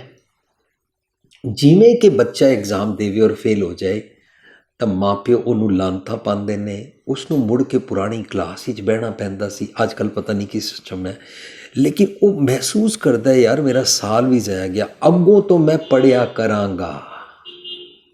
ਦੈਟ ਮੀਨਸ ਆਪਣੇ ਅਵਗੁਣ ਤੋਂ ਪੀੜਿਤ ਨੂੰ ਉਸਨੇ ਦੇਖਿਆ। ਵਨ ਕੈਨ ਸੀ, ਮਹਿਸੂਸ ਕਰ ਸਕਣਾ। ਔਰ ਜਦੋਂ ਦੇਖਣ ਦੀ ਇਹ ਅਵਗੁਣ ਨੇ ਦੇਖਿਆ ਹੀ ਹੈ, ਗੈਟ ਰਿਡ ਨਹੀਂ ਹੋਇਆ, ਛੁੱਟਿਆ ਨਹੀਂ ਉਹਨੇ, ਮਹਿਸੂਸ ਕੀਤਾ ਕਿ ਇਹਦੀ ਪੀੜਾ ਕੀ ਹੈ। ਕੋਈ ਹੋਰ ਦੁਨਿਆਵੀ ਬਣਾ ਲਵਾਂ। ਮੈਨੂੰ ਮੇਰੇ ਨਾਨੀ ਜੀ ਨੇ ਬਚਪਨ ਵਿੱਚ ਕਿਹਾ, ਤੂੰ ਇਹ ਦਾਲ ਨੂੰ ਹਿਲਾ ਦੇਈ, ਕੜਛੀ ਮਾਰ ਦੇਈ, ਮੈਂ ਜਰਾ ਜਾ ਰਹੀ ਹਾਂ, ਤੇਰੀ ਮਾਂ ਗੁਰਦੁਆਰੇ ਗਈ ਹੈ। ਮੈਂ ਕਿਹਾ ਅੱਛਾ ਜੀ। ਦਾਲ ਦਾ ਢੱਕਣ ਮੈਨੂੰ ਚੁੱਕਣ ਵਾਸਤੇ ਮੁਸ਼ਕਲ ਹੋ ਰਹੀ ਸੀ। ਮੈਨੂੰ ਸਮਝ ਹੀ ਨਹੀਂ ਆਈ ਕਿ ਇਹਨੂੰ ਪੌਣੇ ਦੇ ਨਾਲ ਚੁੱਕੀਦਾ। ਅੱਜ ਕੱਲ੍ਹ ਤਾਂ ਪੇਪਰ ਨੈਪਕਿਨ ਹੁੰਦੇ ਨੇ, ਤਾਂ ਪੇਪਰ ਨੈਪਕਿਨ ਵੀ ਨਹੀਂ ਹੁੰਦੇ ਸੀ। ਮੈਂ ਪੌਣੇ ਨਾਲ ਉਹਨੂੰ ਚੁੱਕਿਆ ਨਹੀਂ, ਦਾਲ ਉਬਲ ਗਈ। ਨਾਓ ਮਾਈ ਨਾਨੀ ਥੋਟ ਇਹ ਬੱਚਾ ਹੈ, ਇਹਨੂੰ ਮੈਂ ਸਮਝਾਇਆ ਨਹੀਂ। ਨਾਨੀ ਇਸ ਗੱਲ ਨੂੰ ਦੇਖ ਪਾ ਰਹੇ ਨੇ ਤਾਂ ਮੈਨੂੰ ਕਹਿੰਦੇ ਨੇ ਅੱਗੋਂ ਤੋਂ ਨਾ ਦਾਲ ਦੇ ਪਤੀਲੇ ਦੇ ਅੰਦਰ ਨਾ ਕੜਛੀਆਂ 'ਚ ਡਿੰਗੀ ਰੱਖ ਦੇਈਦਾ, ਫਿਰ ਦਾਲ ਉਬਲਦੀ ਨਹੀਂ ਹੈ, ਉਬਲ ਕੇ ਬਾਹਰ ਡੁੱਲਦੀ ਨਹੀਂ ਹੈ। ਕਿਉਂਕਿ ਕੜਛੀ ਜਦੋਂ ਰੱਖਾਂਗੇ ਫਿਰ ਢੱਕਣ ਪੂਰਾ ਹੋਏਗਾ ਨਹੀਂ, ਅੰਦਰ ਉਹ ਭਾਫ ਬਣੇਗੀ ਨਹੀਂ ਅਤੇ ਉਹ ਪੂਰਾ ਉਬਲ ਕੇ ਬਾਹਰ ਡੁੱਲੇਗੀ ਨਹੀਂ। ਜਸਟ ਐਨ ਐਗਜ਼ਾਮਪਲ, ਮੈਂ ਦੁਨਿਆਵੀ ਐਗਜ਼ਾਮਪਲ ਸਪੌਂਟੇਨੀਅਸ ਬਣਾਉਂਦਾ, ਹੋ ਸਕਦਾ ਤੁਹਾਨੂੰ ਕਲਿੱਕ ਕਰ ਜਾਏ, ਹੋ ਸਕਦਾ ਕਈ ਵਾਰੀ ਕਿਸੇ ਨੂੰ ਕਲਿੱਕ ਨਹੀਂ ਕਰਦੀ। ਅਵਗੁਣ ਦੀ ਖੁਆਰੀ ਨੂੰ ਦੇਖ ਪਾਉਣਾ ਔਰ ਹੁਣ ਉਸ ਤੋਂ ਛੁੱਟਣ ਦੀ ਉਹਨਾਂ ਨੇ ਸੋਚਿਆ ਅੱਗੋਂ ਤੋਂ ਕੜਛੀ ਰੱਖ ਦਿਆ ਕਰਾਂਗੇ, ਹੈ ਨਾ। ਇਹ ਹੈ ਗਿਆਨ। ਅਵਗੁਣ ਤੋਂ ਛੁੱਟਣ ਵਾਸਤੇ ਮੈਨੂੰ ਸਤਿਗੁਰ ਜੀ ਆਪਣੀ ਸੁਮਤ ਬਖਸ਼ੋ। ਉਹਨੂੰ ਕਹਿੰਦੇ ਨੇ ਗਿਆਨ ਖੰਡ ਕਾ ਆਖੋ ਕਰਮ। ਇੱਕਦਮ ਗਿਆਨ ਖੰਡ ਵਿੱਚ ਪਹੁੰਚ ਗਏ। ਔਰ ਜੋ ਕਿਹਾ ਹੈ ਉਸ ਤੇ ਮੈਂ ਸ਼ਰਮ ਕਰਨ ਨੂੰ ਤਿਆਰ ਹਾਂ। ਸ਼ਰਮ ਖੰਡ ਉਸ ਤੋਂ ਬਾਅਦ ਉਹਦੀ ਜਿਹੜੀ ਮੈਨੂੰ ਗੁੱਡ ਰਿਜ਼ਲਟਸ ਪ੍ਰਾਪਤ ਹੁੰਦੇ ਨੇ ਕਰਮ ਖੰਡ। ਜੋ ਗੁੱਡ ਰਿਜ਼ਲਟਸ ਪ੍ਰਾਪਤ ਹੁੰਦੇ ਨੇ ਉਹਨਾਂ ਗੁੱਡ ਰਿਜ਼ਲਟਸ ਦਾ ਫਿਰ ਧਾਰਨੀ ਹੀ ਬਣ ਜਾਣਾ, ਸੁਭਾਅ ਹੀ ਵੈਸਾ ਬਣਾ ਲੈਣਾ ਔਰ ਹਮੇਸ਼ਾ ਉਸੇ ਸੁਭਾਅ ਵਿੱਚ ਰਹਿਣਾ। ਮੰਦਾ ਫੁਰਨਾ ਹੀ ਨਾ, ਅਵਗੁਣ ਦਾ ਖਿਆਲ ਆਉਣਾ ਹੀ ਨਾ, ਸੱਚਖੰਡ ਦੀ ਅਵਸਥਾ। ਸੋ ਕਬੀਰਾ ਜਹਾਂ ਗਿਆਨ ਦਾ ਧਰਮ ਹੈ, ਜਿਹੜਾ ਗਿਆਨ ਐਕਸੈਪਟ ਕੀਤਾ ਗਿਆ ਉਹ ਗਿਆਨ ਹੈ। ਤੈਨੂੰ ਨੌਲੇਜ ਕਿੰਨੀ ਹੈ ਇਸ ਬਾਰੇ ਨਹੀਂ। ਕਬੀਰਾ ਜਹਾਂ ਗਿਆਨ ਦਾ ਧਰਮ ਹੈ ਮੀਨਸ ਜੋ ਤੈਨੂੰ, ਜਦੋਂ ਤੈਨੂੰ ਆਪਣੇ ਬਾਰੇ ਸਮਝ ਆਉਂਦੀ ਹੈ ਕਿ ਮੇਰੇ ਅੰਦਰ ਅਵਗੁਣ ਹੈ। ਕਬੀਰਾ ਜਹਾਂ ਗਿਆਨ ਦਾ ਧਰਮ ਹੈ, ਜਾਂ ਝੂਠ ਤਾਂ ਪਾਪ। ਸੋ ਝੂਠ ਕੀ ਹੈ? ਮੈਂ ਆਪਣੀ ਆਤਮਕ ਮੌਤ ਨੂੰ ਸਮਝਦਾ ਨਹੀਂ ਹਾਂ ਕਿ ਅਵਗੁਣ ਨਾਲ ਮੈਨੂੰ ਪਲ ਪਲ ਕਿਵੇਂ ਮੌਤ ਆਉਂਦੀ ਹੈ। ਇਹ ਝੂਠ ਹੈ। ਔਰ ਜਿਉਂ ਹੀ ਅਵਗੁਣਾ ਕਰਕੇ ਮੌਤ ਆਉਂਦੀ ਹੈ, ਮੈਨੂੰ ਤ੍ਰਿਸ਼ਨਾ ਸਤਾਉਂਦੀ ਹੈ, ਮੇਰੇ ਕੋਲ ਸੰਤੋਖ ਚਲਾ ਜਾਂਦਾ ਹੈ। ਔਰ ਗੁਰਮਤਿ ਵਿੱਚ ਪਾਪ ਦੀ ਡੈਫੀਨੇਸ਼ਨ ਹੈ ਜਦੋਂ ਸੰਤੋਖੀ ਨਹੀਂ ਹੁੰਦੇ। ਕਾਹੇ ਪੂਤ ਝਗੜਤੋ ਸੰਗ ਬਾਪ, ਜਿਨਕੇ ਜਣੇ ਬੜੀ ਰੇ ਤੁਮ ਹੋ, ਤਿਮ ਸਿਉ ਝਗੜਤ ਪਾਪ। ਸੰਤੋਖ ਦੇ ਨਾਲ ਲੜਨਾ ਪਾਪ ਕਹਿਲਾਂਦਾ ਹੈ। ਜਾਂ ਝੂਠ ਤਾਂ ਪਾਪ, ਜਾਂ ਲੋਭ ਤਾਂ ਕਾਲ ਹੈ। ਜਿਤਨਾ ਮੈਂ ਲੋਭੀ ਗਰੀਡੀ ਹੋਵਾਂਗਾ, ਤੁਸੀਂ ਦੇਖੋ ਸਾਨੂੰ ਨਾ ਸਾਰੀ ਉਮਰ ਇਹ ਆਦਤ ਪਈ ਹੁੰਦੀ ਹੈ। ਬਚਪਨ ਵਿੱਚ ਮੈਨੂੰ ਆਦਤ ਪਈ ਹੋਈ ਸੀ, ਮੈਂ ਮੰਜੇ 'ਤੇ ਲੇਟਿਆਂ ਆਪਣੇ ਬੀਜੀ ਨੂੰ ਕਹਿੰਦਾ ਸੀ, ਬੀਜੀ ਇੱਕ ਗਲਾਸ ਪਾਣੀ ਦੇ ਦਿਓ। ਬੀਜੀ ਮੈਨੂੰ ਪਾਣੀ ਦੇ ਦਿੰਦੇ ਸਨ, but my nani ji wants to fix me up. So she said, ਇੱਕ ਦਿਨ ਉਹਨਾਂ ਨੇ ਮੈਨੂੰ ਕਿਹਾ, ਪਿੰਡੀ ਦਾ ਅਖਾਣ ਹੈ, ਜੇ ਸੁਖ ਲੋਣੇ ਆਪਣਾ, ਪਾਣੀ ਮੰਗ ਨਾ ਪੀ। ਮੈਨੂੰ ਇਹ ਗੱਲ ਚੰਗੀ ਲੱਗੀ, ਪਰ ਜੇ ਮੈਂ ਇਹ ਆਦਤ ਨਾ ਸਿੱਖੀ ਹੁੰਦੀ ਤਾਂ ਮੇਰੀ ਮਦਰ ਤਾਂ ਸਾਰੀ ਉਮਰ ਪਾਣੀ ਦਿੰਦੀ ਰਹਿੰਦੀ, ਲੇਕਿਨ ਜਦੋਂ ਮੇਰੀ ਵਾਈਫ ਆਉਂਦੀ ਤਾਂ ਮੈਂ ਉਸ ਨੂੰ ਵੀ ਇਸ ਤਰ੍ਹਾਂ ਆਰਡਰ ਕਰਦਾ। ਮਦਰ ਸਾਰੀ ਉਮਰ ਨਾਲ ਨਿਭੇ ਜਾਂ ਨਾ ਨਿਭੇ, ਹੁਣ ਮੈਨੂੰ ਇਹ ਹੋ ਗਿਆ ਕਿ ਮੇਰੀ ਵਾਈਫ ਮੇਰੇ ਅੱਖੋਂ ਇੱਥੋਂ ਹਿਲਣੀ ਡੁੱਲਣੀ ਨਹੀਂ ਚਾਹੀਦੀ। ਮੈਂ ਜਦੋਂ ਕਹਾਂ ਪਾਣੀ ਲਾਓ ਤਾਂ ਖੜੀ ਰਹਿਣੀ ਚਾਹੀਏ। ਮੈਂ ਜਦ ਕਹੂੰ ਚਾਹ ਬਣਾ ਦਿਓ ਤਾਂ ਚਾਹ ਬਣਾ ਦੇਵੇ। ਮੈਂ ਜਦੋਂ ਸੁੱਤਾ ਉੱਠਾਂ ਉਹ ਬਿਲਕੁਲ ਦਾਸੀ ਵਾਂਗੂ ਇੱਥੇ ਖੜੀ ਹੋਵੇ, ਗੁਰਦੁਆਰੇ ਨਾ ਗਈ ਹੋਵੇ, ਪਾਠ ਨਾ ਕਰਦੀ ਹੋਵੇ। ਕਿੱਥੇ ਗਈ ਸੀ? ਚਾਹ ਕਿਉਂ ਨਹੀਂ ਬਣਾਈ? ਨਾ ਤੂੰ ਬੜੀ ਸੰਤ ਨਹੀਂ ਬਣੀ ਫਿਰਦੀਆਂ, ਨਾ ਬੜੀ ਗਿਆਨਣ ਬਣੀ ਫਿਰਦੀਆਂ, ਸਾਰਾ ਪਾਠ ਤੈਨੂੰ ਹੀ ਕਰਨਾ ਹੈ ਨਾ, ਫਿਰ ਵਿਆਹ ਕਿਉਂ ਕਰਾਇਆ ਸੀ? ਇਸ ਤਰੀਕੇ ਦੇ ਨਾਲ ਲੋਕੀ ਮੈਨੂੰ ਇਹ ਸੈਂਟੈਂਸਿਸ ਸੁਣਾ ਕੇ ਜਾਂਦੇ ਨੇ ਕਾਉਂਸਲਿੰਗ ਵੇਲੇ ਕਿ ਮੇਰਾ ਪਤੀ ਕੀ ਕਹਿੰਦਾ ਹੈ, ਕਈਆਂ ਦੀਆਂ ਪਤਨੀਆਂ ਕੀ ਕਹਿੰਦੀਆਂ, ਲੋਕੀ ਦੱਸ ਕੇ ਜਾਂਦੇ ਨੇ। ਮੈਂ ਕਿਸੇ ਤੇ ਟੌਂਟ ਨਹੀਂ ਕਰ ਰਿਹਾ, ਇਹ ਸਾਡੇ ਸਭ ਦੀ ਹੈਪਨਿੰਗ ਹੈ। ਮੇਰੀ ਇਹ ਤ੍ਰਿਸ਼ਨਾ ਕਦੇ ਮੁੱਕਦੀ ਨਹੀਂ ਹੈ। ਮੈਂ ਡੇ ਬਾਈ ਡੇ ਹੋਰ ਲੋਭੀ ਗਰੀਡੀ ਹੋਈ ਜਾ ਰਿਹਾ। ਜਾਂ ਲੋਭ ਦਾ ਕਾਲ ਹੈ, ਹੁਣ ਪਲ ਪਲ ਤੇ ਮੇਰੇ ਪਰਿਵਾਰ ਵਾਲਿਆਂ ਨਾਲ ਐਡੀ ਹਾਰਮਨੀ ਰਹਿਣੀ ਹੀ ਹੈ। ਜਾਂ ਲੋਭ ਤਾਂ ਕਾਲ ਹੈ, ਇਹ ਕਾਲ ਸਰੀਰਕ ਮੌਤ ਨਹੀਂ ਹੈ, ਸਾਡੀ ਪਲ ਪਲ ਆਤਮਕ ਮੌਤ ਨੂੰ ਕਾਲ ਕਹਿੰਦੇ ਨੇ। ਜਦੋਂ ਮੈਂ ਜਮਾਂ ਦੇ ਵਸ ਪੈਂਦਾ ਹਾਂ, ਸੋ ਮੇਰਾ ਜਮਾਂ ਨੂੰ ਵਸ ਪੈਣਾ ਲੋਭ, ਜਮਾਂ ਨੂੰ ਵਸ ਪੈਣਾ ਮੇਰਾ ਕ੍ਰੋਧ, ਜਮਾਂ ਨੂੰ ਵਸ ਪੈਣਾ ਮੇਰੀ ਤ੍ਰਿਸ਼ਨਾ, ਜਮਾਂ ਨੂੰ ਵਸ ਪੈਣਾ ਮੈਂ ਆਪਣੇ ਸਾਲੇ ਨੂੰ ਬੁਰਾ ਭਲਾ ਕਵਾਂ, ਜਮਾਂ ਨੂੰ ਵਸ ਪੈਣਾ ਮੈਂ ਆਪਣੀ ਨਨਾਣ ਨੂੰ ਬੁਰਾ ਭਲਾ ਕਹਿੰਦੀ ਹਾਂ, ਜਮਾਂ ਨੂੰ ਵਸ ਪੈਣਾ ਮੈਂ ਆਪਣੇ ਸੱਸ ਸਹੁਰਾ ਨੂੰ ਇਸ ਘਰ ਵਿੱਚ ਬਰਦਾਸ਼ਤ ਹੀ ਨਹੀਂ ਕਰਦਾ। ਇਹ ਸਾਰਾ ਜਮਾਂ ਨੂੰ ਵਸ ਪੈਣਾ ਔਰ ਆਤਮਕ ਮੌਤ ਹੁੰਦੀ ਹੈ। ਸਾਡੇ ਘਰਾਂ ਦੀ ਰਿਲੇਸ਼ਨਸ਼ਿਪ ਖਰਾਬ ਹੋ ਜਾਂਦੀ ਹੈ। ਜਾਂ ਲੋਭ ਤਾਂ ਕਾਲ ਹੈ, ਜਾਂ ਖੀਮਾ ਤਾਂ ਆਪ। ਖੀਮਾ ਮਾਫ ਕਰਨਾ। ਜੋ ਇਨਸਾਨ ਆਪਣੇ ਆਪ ਨੂੰ ਮਾਫ ਨਹੀਂ ਕਰ ਸਕਦਾ ਉਹ ਕਿਸੇ ਨੂੰ ਮਾਫ ਨਹੀਂ ਕਰ ਸਕਦਾ। ਤੇ ਸਾਡੀ ਨਿਸ਼ਾਨੀ ਕੀ ਹੈ ਜਦੋਂ ਮੈਂ ਆਪਣੇ ਆਪ ਨੂੰ ਮਾਫ ਨਹੀਂ ਕਰਦਾ? ਨਾ ਅਸੀਂ ਇੱਥੇ ਮੂਰਖ ਬੈਠੇ ਹਾਂ, ਆਪਣੇ ਆਪ ਨੂੰ ਇਨਵੈਲਿਡ ਕਰਨਾ, ਆਪਣੇ ਆਪ ਨੂੰ ਮੂਰਖ ਬੇਵਕੂਫ, ਨਾ ਅਸੀਂ ਇੱਥੇ ਤਾਂ ਠਗਾਏ ਗਏ, ਅਸੀਂ ਤਾਂ ਇੱਥੇ ਪਾਗਲ ਬਣ ਗਏ। ਇਸ ਤਰੀਕੇ ਦੇ ਜਦੋਂ ਅਸੀਂ ਸੈਂਟੈਂਸਿਸ ਵਰਤਦੇ ਹਾਂ, ਅਸੀਂ ਤੇ ਪਾਗਲ ਆ ਨਾ ਤੂੰ ਬੜਾ ਆਪਣੇ ਆਪ ਨੂੰ ਪੜ੍ਹਿਆ ਸਮਝਦਾ, ਅਸੀਂ ਤੇ ਅਨਪੜ੍ਹਾ, ਨਾ ਚੰਗਾ ਤੂੰ ਪੜ੍ਹਿਆ ਠੀਕ ਹੈ। ਬਾਰ ਬਾਰ ਹਰ ਗੱਲ ਤੇ ਆਪਣੇ ਆਪ ਨੂੰ ਇਨਵੈਲਿਡ ਕਰੀ ਜਾਣਾ ਔਰ ਆਪਣੀ ਕਿਸੇ ਗਲਤੀ ਨੂੰ ਸੁਧਾਰਨਾ ਨਾ, ਔਰ ਬਾਰ ਬਾਰ ਉਸ ਗਲਤੀ ਦਾ ਜ਼ਿਕਰ ਕਰੀ ਜਾਣਾ। ਅੱਛਾ ਤੁਸੀਂ ਮੈਨੂੰ ਇੱਕ ਵਾਰੀ ਕਹਿ ਦਿੱਤਾ ਨਾ ਮੈਂ ਤੇਰੀ ਮਾਂ ਦੇ ਘਰ ਨਹੀਂ ਜਾਂਦਾ, ਨਹੀਂ ਅੱਗੋਂ ਤੋਂ ਜਾਵਾਂਗਾ ਹੀ ਨਹੀਂ। ਤੇਰੇ ਸਾਲੇ ਨਾਲ ਤੇਰੇ ਭਰਾ ਨਾਲ ਮੈਂ ਨਹੀਂ ਬੋਲਿਆ ਸੀ ਨਾ, ਲੈ ਫਿਰ ਮੈਂ ਬੋਲਾਂਗਾ ਹੀ ਨਹੀਂ। ਉਸ ਗੱਲ ਨੂੰ ਟਿੰਗ ਪਾਈ ਰੱਖਣੀ, ਹੰਡਾਈ ਜਾਣਾ ਪਾਸਟ ਨੂੰ, ਖੀਮਾ ਨਹੀਂ ਕੀਤੀ। ਜਿਹੜਾ ਇਨਸਾਨ ਆਪਣੇ ਆਪ ਨੂੰ ਖੀਮਾ ਨਹੀਂ ਕਰ ਸਕਦਾ ਉਹ ਫੋਰਗਿਵਨੈਸ ਨਹੀਂ ਸਿੱਖ ਸਕਦਾ, ਤੇ ਜੋ ਖੀਮਾ ਆਪਣੇ ਆਪ ਨੂੰ ਨਹੀਂ ਕਰ ਸਕਦਾ ਉਹ ਦੂਜਿਆਂ ਨੂੰ ਖੀਮਾ ਨਹੀਂ ਕਰ ਸਕਦਾ। ਤਾਂ ਰੱਬ ਜੀ ਤਾਂ ਐਬਸੈਂਟ ਹੋ ਗਏ ਨਾ। ਰੱਬ ਜੀ ਦਾ ਤੇ ਗੁਰਬਾਣੀ ਅਨੁਸਾਰ ਕੌਨਸੈਪਟ ਹੈ ਮਾਫ ਕਰਨਾ। ਤੁਸੀਂ ਸਾਰੇ ਮੇਰੇ ਨਾਲ ਹਾਂ ਜਾਂ ਨਾ ਬੋਲ ਸਕਦੇ ਹੋ ਕਿ ਰੱਬ ਜੀ ਮਾਫ ਕਰ ਦਿੰਦੇ ਹਨ ਕਿ ਨਹੀਂ, ਹਾਂ ਜਾਂ ਨਾ। ਫਿਰ ਉੱਚਾ ਬੋਲੋ, ਰੱਬ ਜੀ ਮਾਫ ਕਰ ਦਿੰਦੇ ਹਨ ਕਿ ਨਹੀਂ, ਕਰ ਦਿੰਦੇ ਹਨ ਨਾ। ਫਿਰ ਉਹ ਸਾਰੀ ਫਿਲਾਸਫੀ ਕਿੱਥੇ ਗਈ ਜਿਸ ਫਿਲਾਸਫੀ 'ਚ ਕਹਿੰਦੇ ਨੇ ਜਬ ਮਰ ਜਾएंगे फिर लेखा कटेंगे और फिर सजा भेजेंगे, सजा देंगे। फिर तो रब जी नरक में ले जाएंगे, फिर तो रब जी जरूर सजा देंगे। रब जी ने माफ़ नहीं किया। जद कि बाणी अंदर आ रहा अवगुण को ना चितारदा गल छेती लायक। तो मैं शुक्रगुजार हाँ कि तुसी अज दी शाम ये वाला प्रोग्राम अरेंज किया। इस नूं विचारदियां होया मैं बस इतनी सांझ करनी सी कि असी अपने घरां दी रिलेशनशिप ठीक कर सकते हाँ। घर दी रिलेशनशिप दे विचकार मेरे नौकर चाकर भी आते हैं, मेरे रिश्तेदार भी आते हैं। फिर उसनूं मैं अपने पड़ोस नाल वरत सकदा अते आस्ता आस्ता जो हर का प्यारा सो सबना का प्यारा। मैनू सारी दुनिया दे नालों जीवन जाच सीखनी है बिना वितकरे तो। लोकां नूं ज्यों ज्यों मैं माफ़ करना सीखांगा ਤਾਂ ਮੇਰੇ ਜੀਵਨ ਵਿੱਚ ਰੱਬ ਜੀ ਪ੍ਰਗਟ ਹੁੰਦੇ ਜਾਣਗੇ। ਜਹਾਂ ਖਿਮਾ ਤੈ ਆਪ, ਇਹ ਆਪ ਕੌਣ ਹੈ? ਰੱਬ ਜੀ। God is there when you forgive others।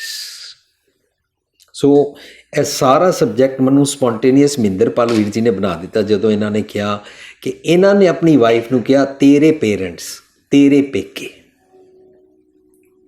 ਸੋ ਜਦੋਂ ਜਾਂ ਖਿਮਾ ਤੇ ਆਪ, ਮੈਂ ਮੈਨੂੰ ਇੱਕ ਜੋਕ ਯਾਦ ਆਇਆ ਕਿ ਅਸੀਂ ਆਪਣੇ ਜਿਹੜੇ ਸਾਡੇ ਨੇੜੇ ਹੁੰਦੇ ਨੇ ਉਹਨਾਂ ਨੂੰ ਮਾफ़ ਨਹੀਂ ਕਰਦੇ ਹਾਂ, ਬਾਕੀ ਦੂਜਿਆਂ ਨੂੰ ਮਾफ़ ਕਰ ਦਿੰਦੇ ਹਾਂ, ਆਪਣਿਆਂ ਨੂੰ ਥੈਂਕਸ ਨਹੀਂ ਕਰਦੇ ਹਾਂ।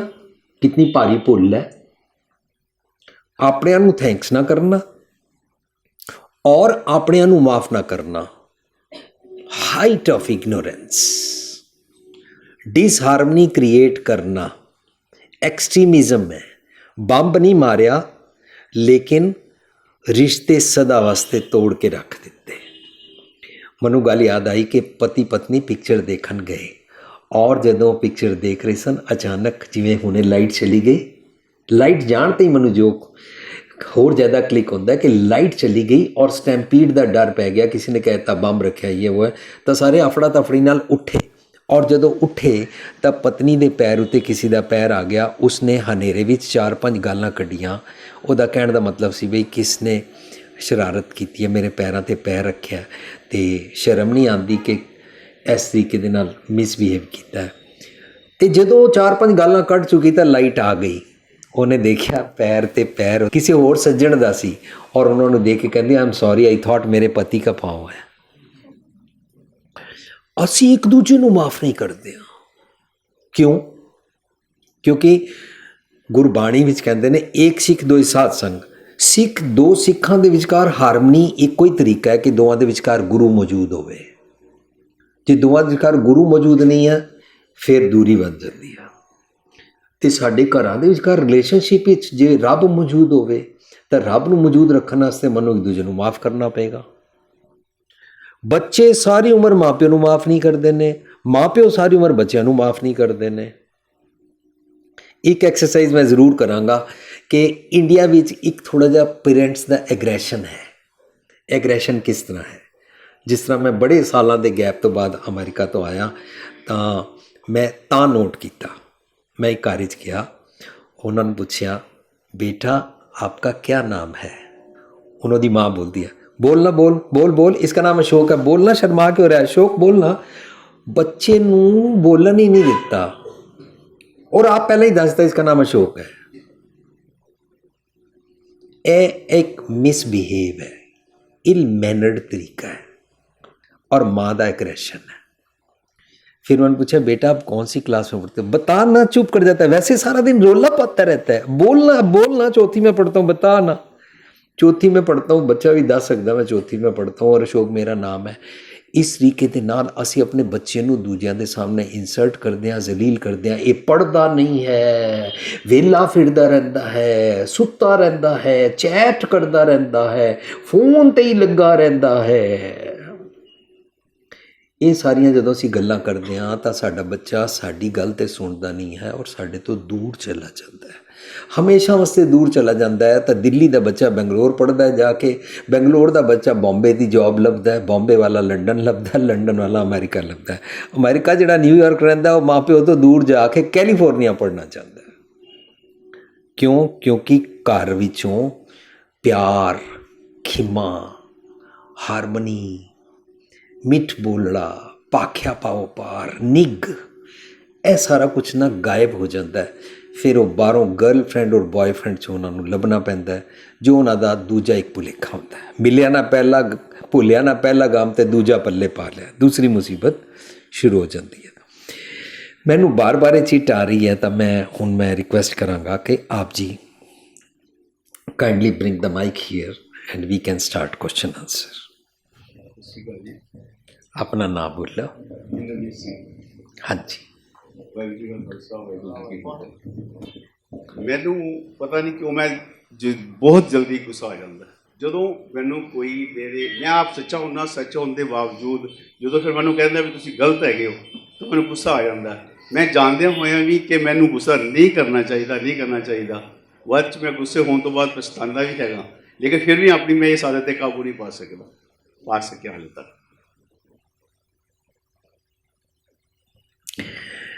ਸੱਚੇ ਹੋਣਾ ਬੜੀ ਅੱਛੀ ਗੱਲ ਹੈ ਤੇ ਪਰ ਸੱਚੇ ਹੋਣ ਤੋਂ ਬਾਅਦ ਜਦੋਂ ਉਹਨੂੰ ਕ੍ਰੋਧ ਚੜ੍ਹਦਾ ਤਾਂ ਫਿਰ ਉਹ ਸਤੋ ਗੁਣੀ ਦਾ ਰੋਗ ਬਣ ਜਾਂਦਾ। ਅਸੀਂ ਪੜ੍ਹਦੇ ਹਾਂ ਨਾ ਰਜੋ ਤਮੋ ਸਤੋ। ਸੋ ਰਜੋ ਗੁਣ ਹੁੰਦਾ ਦੂਜਿਆਂ ਨੂੰ ਡੋਮੀਨੇਟ ਕਰਨਾ, ਕਿਸੇ ਵੀ ਇੱਕ ਆਪਣੇ ਤੋਂ ਇਲਾਵਾ ਕਿਸੇ ਮਨੁੱਖ ਨੂੰ ਡੋਮੀਨੇਟ ਕਰਨਾ, ਭਾਵੇਂ ਕੁੱਤਾ ਬਿੱਲੀ ਹੋਵੇ। ਦੂਜਿਆਂ ਨੂੰ ਡੋਮੀਨੇਟ ਕਰਨ ਦੀ ਬਿਮਾਰੀ ਰਜੋਗੁਣ, ਮੰਦੇ ਖਿਆਲਾਂ ਦੇ ਨਾਲ ਜੀਣ ਵਾਲੀ ਜਿਹੜੀ ਤਾਮਸਿਕ ਬੁੱਧੀ ਹੁੰਦੀ ਹੈ ਤਮੋਗੁਣ। ਪਰ ਆਪਣੇ ਆਪ ਨੂੰ ਹਰ ਗੱਲ ਵਿੱਚ ਸੱਚੇ ਸਮਝਣਾ, ਇਮਾਨਦਾਰ ਸਮਝਣਾ, ਮੈਂ ਬੜਾ ਸ਼ਰੀਫ ਹਾਂ, ਬਾਕੀ ਸਾਰੀ ਦੁਨੀਆ ਬੇਵਕੂਫ ਹੈ, ਬਾਕੀ ਸਾਰੇ ਬੇਈਮਾਨ ਹਨ, ਮੈਂ ਸ਼ਰੀਫ ਹਾਂ, ਮੈਂ ਸੱਚ ਬੋਲਦਾ ਹਾਂ, ਮੈਂ ਮੂੰਹ ਤੇ ਮਾਰਦਾ ਸਿੱਧੀ।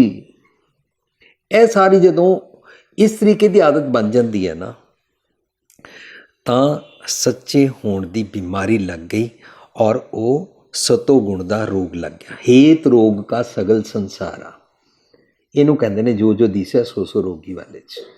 ਸੋ ਜਿਉਂ ਮੈਂ ਸੱਚਾ ਜੀਵਨ ਜੀਵਾਂ ਤਾਂ ਮੈਨੂੰ ਸ਼ੀਤਲਤਾ, ਮਿਠਾਸ, ਸਬਰ, ਸੰਤੋਖ ਤੇ ਕੰਮ ਕਰਨਾ ਚਾਹੀਦਾ ਹੈ, क्रोध ते नहीं। जितना मैं सबर, संतोख, हलीमी, नम्रता उत्ते काम करांगा, क्रोध आपे ही माइल्ड होंदा जाएगा। क्रोध छड्डना नहीं पेगा, छुट जाएगा। फिर असी अपनी विचार करनी शुरू कर देंगे, मैं क्रोध करदा किहड़ियां गल्लां ते हां अते क्यों करदा हां। मैं खुद अपनी एग्जांपल दे ਦਾਂ। ਰੀਸੈਂਟਲੀ दसो जी। ਕੁਝ ਦਿਨ ਹੀ ਹੋਏ, ਇਹ ਹਫਤੇ 10 ਦਿਨ ਦੀ ਗੱਲ ਹੀ ਹੈ। ਮੇਰੇ ਮਿਸਿਸ ਨੂੰ ਵੈਸੇ ਕੁਝ ਸਕਿਨ ਪ੍ਰੋਬਲਮ ਹੈ, ਨਾ ਤਾਂ ਉਹ ਸਾਬਣ ਵਾਲਾ ਕੰਮ ਕਰ ਸਕਦੇ ਨੇ, ਨਾ ਕੋਈ ਹੋਰ ਮਤਲਬ ਡਸਟ ਵਾਲਾ ਕਰ ਸਕਦੇ ਨੇ। ਮੈਂ ਮੈਕਸਿਮਮ ਤੋਂ ਮੈਕਸਿਮਮ ਦੀ ਹੈਲਪ ਕਰਦਾ, ਮਤਲਬ ਸਾਬਣ ਵਾਲੇ ਕੰਮ ਜੋ ਵੀ ਐਵਰੀਥਿੰਗ ਜੋ ਵੀ ਮੈਂ ਕਰ ਸਕਦਾ ਉਹ ਮੈਂ ਕਰਦਾ ਆਪਣੀ ਵਿੱਤ ਅਨੁਸਾਰ। ਉਹ ਹੁਣ ਸਾਲ 6 ਮਹੀਨੇ ਤੋਂ ਮੇਡ ਕਰਦੀ ਹੈ, ਉਸ ਤੋਂ ਪਹਿਲੇ ਹਰ ਮੈਂ ਹੀ ਕਰਦਾ ਸੀਗਾ। ਉਹ ਫ੍ਰਿਜ ਦਾ ਸ਼ੀਸ਼ਾ ਬਾਸਕਟ ਜਿਹੜੀ ਫਰੂਟ ਬਾਸਕਟ ਉਹਦਾ ਸ਼ੀਸ਼ੇ ਦਾ ਟ੍ਰੇ ਉਹ ਟੁੱਟ ਗਿਆ ਸ਼ੀਸ਼ਾ। ਕਿਹਦੇ ਕੋਲੋਂ?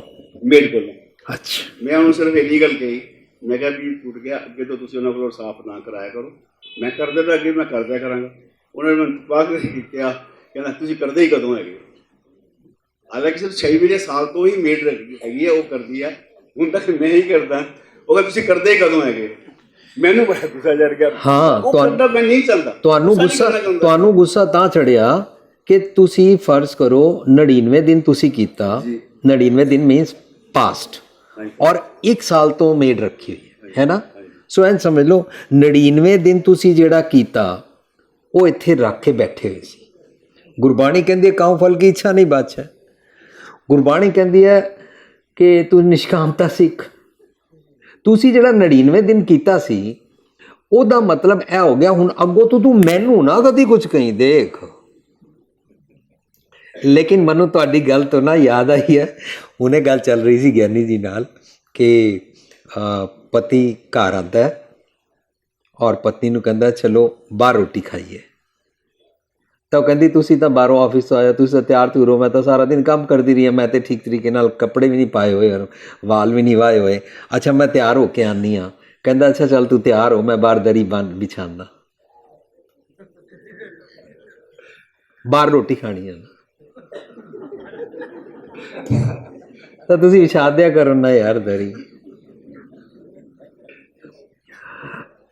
ਜਦੋਂ ਅਸੀਂ ਕੋਈ ਚੰਗਾ ਨੇਕ ਕੰਮ ਕਰਦੇ ਹਾਂ ਉਹਦੇ ਇਵਜ਼ ਵਿੱਚ ਅਸੀਂ ਰੱਬ ਜੀ ਨੂੰ ਨਹੀਂ ਖਰੀਦ ਲਿਆ।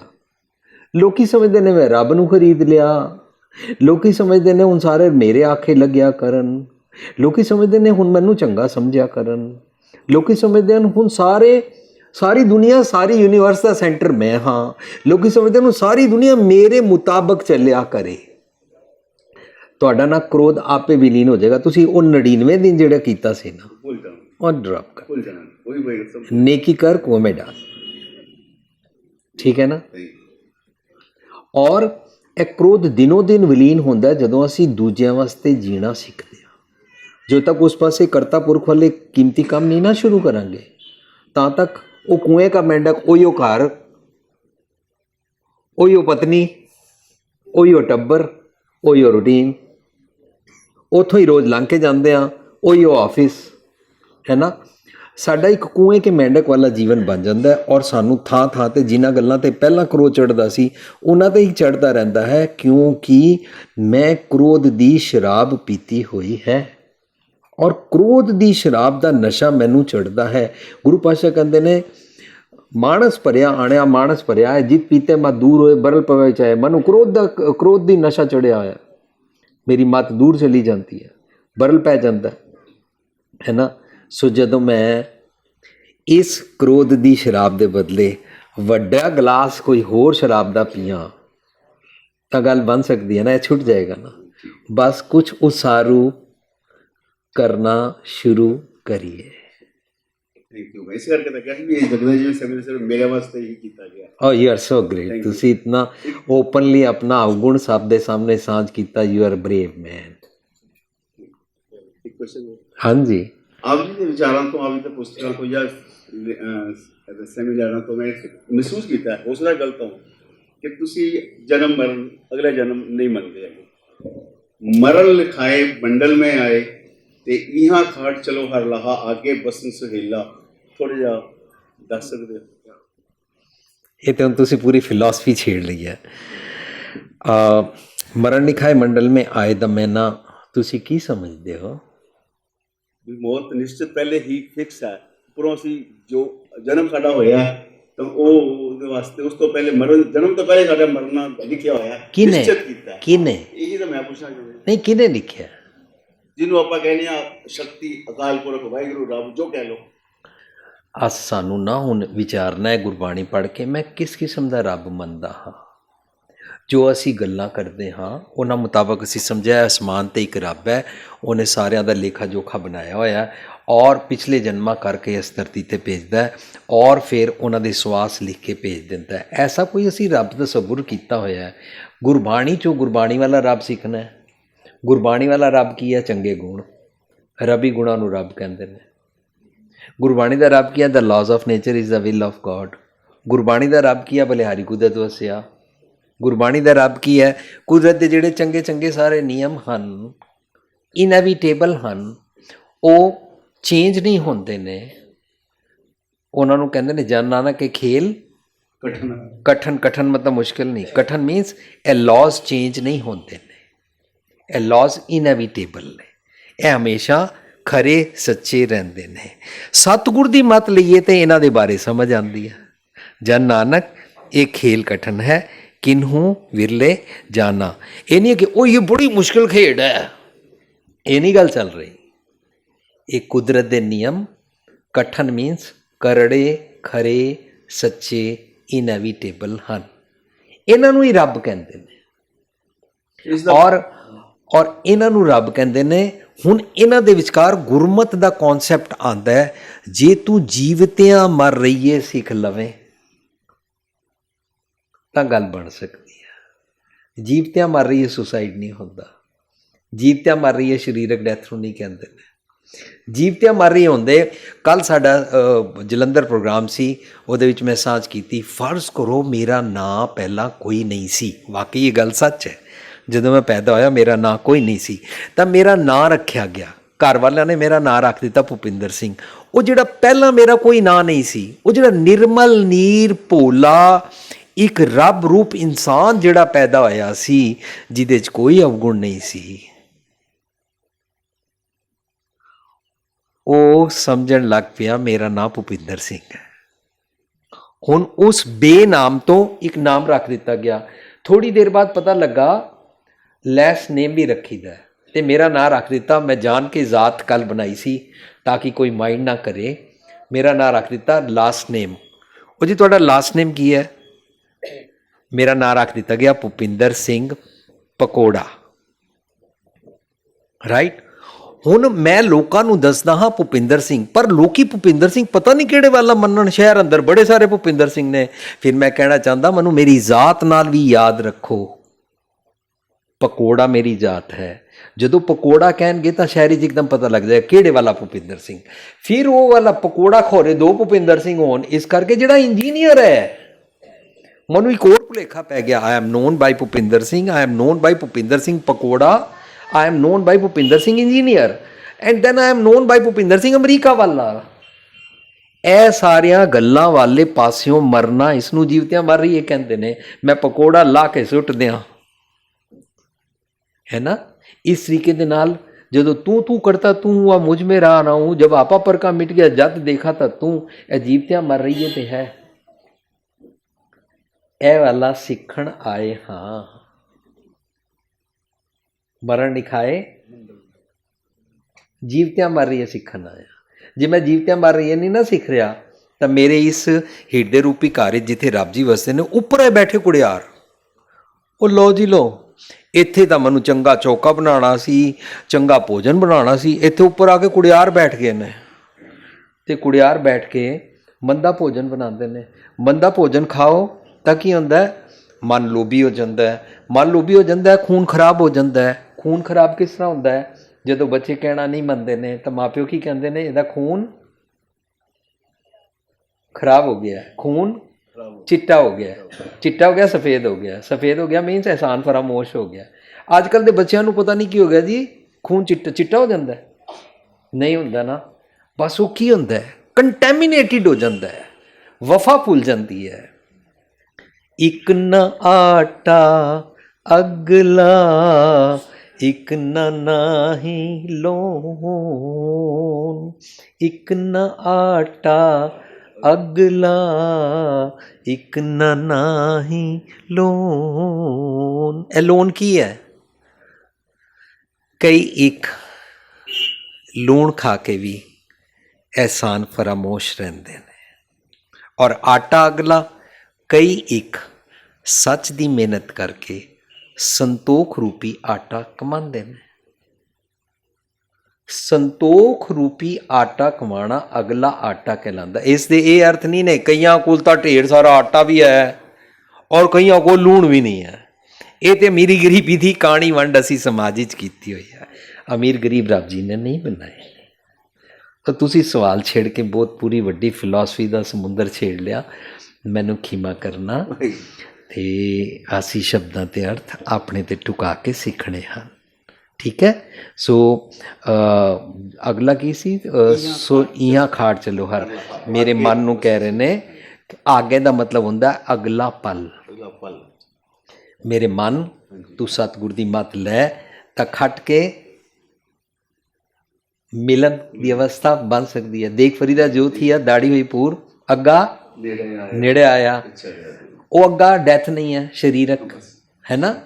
ਅੱਗਾ ਨੇੜੇ ਆਇਆ, ਚੰਗੇ ਗੁਣ ਲਏ, ਪਿੱਛਾ ਰਹਿ ਗਿਆ ਦੂਰ, ਅਵਗੁਣ ਦੂਰ ਰਹਿ ਗਿਆ, ਅੱਗਾ ਨੇੜਾ, ਰੱਬ ਜੀ ਦਾ ਮਿਲਣ ਦੀ ਅਵਸਥਾ ਆ ਗਈ। ਹੁਣੇ ਜਿਹੜੀ ਹੋਈ ਕਨਵਰਸੇਸ਼ਨ ਉਹ ਚਾਹਿਆ ਸੀ ਕਿ ਜੀਂਦਿਆਂ ਕਿਵੇਂ ਮਰਨਾ, ਹਾਂਜੀ, ਕਿ ਆਪਣੀ ਆਇਡੈਂਟੀਟੀ ਨੂੰ ਕਿਵੇਂ ਛੱਡਣਾ, ਵਾਹ, ਕਿ ਤੁਸੀਂ ਆਪਣਾ ਗੋਤਰ ਛੱਡਣਾ, ਨਾਮ ਛੱਡਣਾ। ਪਰ ਇੱਕ ਸਾਨੂੰ ਆਇਡੈਂਟੀਟੀ ਦਿੱਤੀ ਹੈ ਕਿ ਅਸੀਂ ਸਿੰਘ ਹੁੰਦੇ ਹਾਂ, ਅਸੀਂ ਤਾਂ ਖਾਲਸੇ ਹੁੰਦੇ ਹਾਂ। ਕੁਝ ਗੱਲ ਫਸ ਗਈ ਮੇਰੇ ਕੋਲ। ਅੱਛਾ, ਉਹ ਆਈਡੈਂਟੀਟੀ ਮੈਂ ਆਪਣੀ ਜੀਵਨ ਜਾਂਚ ਵਾਸਤੇ ਸਿੱਖਣੀ ਆ, ਆਪਣਾ ਆਚਰਣ ਉੱਚਾ ਕਰਨ ਵਾਸਤੇ ਸਿੱਖਣੀ ਆ। ਉਹ ਆਈਡੈਂਟੀਟੀ ਪ੍ਰਾਪਤ ਹੀ ਤਦੋਂ ਹੁੰਦੀ ਹੈ ਜਦੋਂ ਮੈਨੂੰ ਜੀਵਤਿਆਂ ਮਰ ਰਹੀਏ ਆ ਜਾਂਦਾ ਹੈ।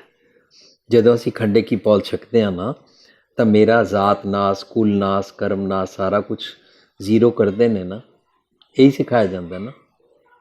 ਪਰ ਐਟ ਦ ਸੇਮ ਟਾਈਮ ਮੇਰੀ ਜਾਤ ਖਾਲਸਾ ਹੋ ਗਈ। ਹਾਂ, ਇਹ ਜ਼ਾਤ ਨਾ ਹੋਈ, ਇਹ ਮੈਨੂੰ ਮੇਰੀ ਇੱਕ ਜੀਵਨ ਜਾਂਚ ਵਾਸਤੇ ਮੈਨੂੰ ਇੱਕ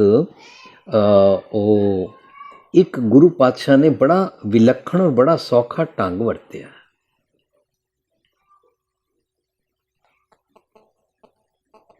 ਜੇ ਮੈਂ ਸੋਚਾਂ ਕਿ ਇਹ ਪ੍ਰਾਪਤ ਕਰਨ ਤੋਂ ਬਾਅਦ ਮੈਨੂੰ ਹਿੰਦੂ, ਮੁਸਲਮਾਨ, ਜੈਨੀ, ਬੋਧੀ ਨਾਲ ਨਫ਼ਰਤ ਕਰਨੀ ਹੈ, ਤਾਂ ਫਿਰ ਉਹ ਮੈਂ ਉਸ ਪਾਸੋਂ ਜੀਵਤਿਆਂ ਮਰੀ ਹੋਇਆ ਹੀ ਨਹੀਂ, ਹੈ ਨਾ। ਬਸ ਜ਼ਰਾ ਬਰੀਕ ਜਿਹਾ ਆਈਡੈਂਟਿਟੀ, ਹਉਮੈ ਦੀ, ਈਗੋ ਦੀ, ਰਾਈਟ। ਸਿਗਮੰਡ ਫਰਾਇਡ ਨੇ ਬੜਾ ਸੋਹਣਾ ਲਿਖਿਆ, ego is equal to 1/, knowledge. The more knowledge the lesser ego, ਹੈ ਨਾ। The more ego is lesser knowledge, ਔਰ ਨੌਲੇਜ ਕੀ ਹੈ? ਸੱਚ ਦਾ ਗਿਆਨ। ਜਿਉਂ ਜਿਉਂ ਸੱਚ ਦਾ ਗਿਆਨ ਆਉਂਦਾ, ਮੈਂ ਆਪਣੇ ਅਵਗੁਣਾਂ ਵਾਲੀ ਆਈਡੈਂਟਿਟੀ ਛੱਡਦਾ ਹਾਂ। ਮੈਨੂੰ ਜ਼ਾਤ ਪਾਤ ਦਾ ਵਿਤਕਰਾ ਹੈ ਨਾ, ਇਹ ਵਾਲੀ ਆਈਡੈਂਟਿਟੀ ਛੱਡਣੀ ਹੈ, ਇਸ ਪਾਸੋਂ ਜੀਵਤਿਆਂ ਮਾਰੀਏ ਕਰ। ਪਰ ਮੇਰੀ ਸਿੱਖ ਹੋਣ ਦੀ ਇੱਕ ਆਇਡੈਂਟੀਟੀ ਆ ਗਈ। ਇਸ ਆਈਡੈਂਟਿਟੀ ਦੇ ਨਾਲ ਮੈਂ ਆਪਣੇ ਚੰਗੇ ਗੁਣ ਧਾਰਨ ਕਰਨ ਦੀ ਇੱਕ ਜਾਚ ਸਿੱਖਦਾ ਹਾਂ। ਲੇਕਿਨ ਇਸ ਆਈਡੈਂਟਿਟੀ ਨਾਲ ਮੈਨੂੰ ਕਮਿਊਨਲ ਹੇਟਰੇਡ ਨਹੀਂ ਕਰਨੀ, ਕਿਉਂਕਿ ਕਮਿਊਨਲ ਹੇਟਰੇਡ ਵਾਲੀ ਆਈਡੈਂਟਿਟੀ ਤੋਂ ਤਾਂ ਮੈਂ ਮਰ ਗਿਆ। ਮੈਨੂੰ ਸਿੱਖ ਦੀ ਆਈਡੈਂਟਿਟੀ ਇਹ ਤਾਂ ਨਹੀਂ ਸਿਖਾਉਂਦੀ ਨਾ ਕਿ ਮੈਂ ਹਿੰਦੂ ਮੁਸਲਮਾਨ ਨਾਲ ਜਾਂ ਕਿਸੇ ਹੋਰ ਮਜ਼ਹਬ ਵਾਲੇ ਨਾਲ ਜਾਂ ਕਿਸੇ ਅਮੀਰ ਗਰੀਬ ਨਾਲ ਜਾਂ ਗੋਰਾ ਕਾਲਾ ਨਾਲ, ਤੇਰੇ ਮੇਰੇ ਨਾਲ, ਆਪਣੇ ਪਰਾਏ ਨਾਲ ਨਫ਼ਰਤ ਕਰਾਂ। ਉਹ ਨਹੀਂ ਸਿਖਾਉਂਦੀ ਨਾ, ਉਸ ਪਾਸੋਂ ਤਾਂ ਪਹਿਲਾਂ ਮਰ ਚੁੱਕਾ ਨਾ। ਨਹੀਂ, ਆਇਡੈਂਟੀਟੀ ਦਾ ਮਤਲਬ ਇਹ ਬਿਲਕੁਲ ਨਹੀਂ ਹੈਗਾ ਕਿ ਦੂਜੇ ਲਈ ਨਫ਼ਰਤ ਆ। ਆਇਡੈਂਟੀਟੀ ਵੀ ਹੈ। ਨਹੀਂ, ਹੁਣ ਇਹ ਆਊਟਰ ਦੀ ਗੱਲ ਨਹੀਂ ਰਹੀ ਨਾ, ਇਹ ਆਈਡੈਂਟਿਟੀ ਜਿਸ ਪਾਸੋਂ ਮੈਂ ਮਰਿਆ, ਮੰਦੇ ਖਿਆਲਾਂ ਦਾ ਸੁਭਾਅ ਹੀ ਸੀ ਨਾ।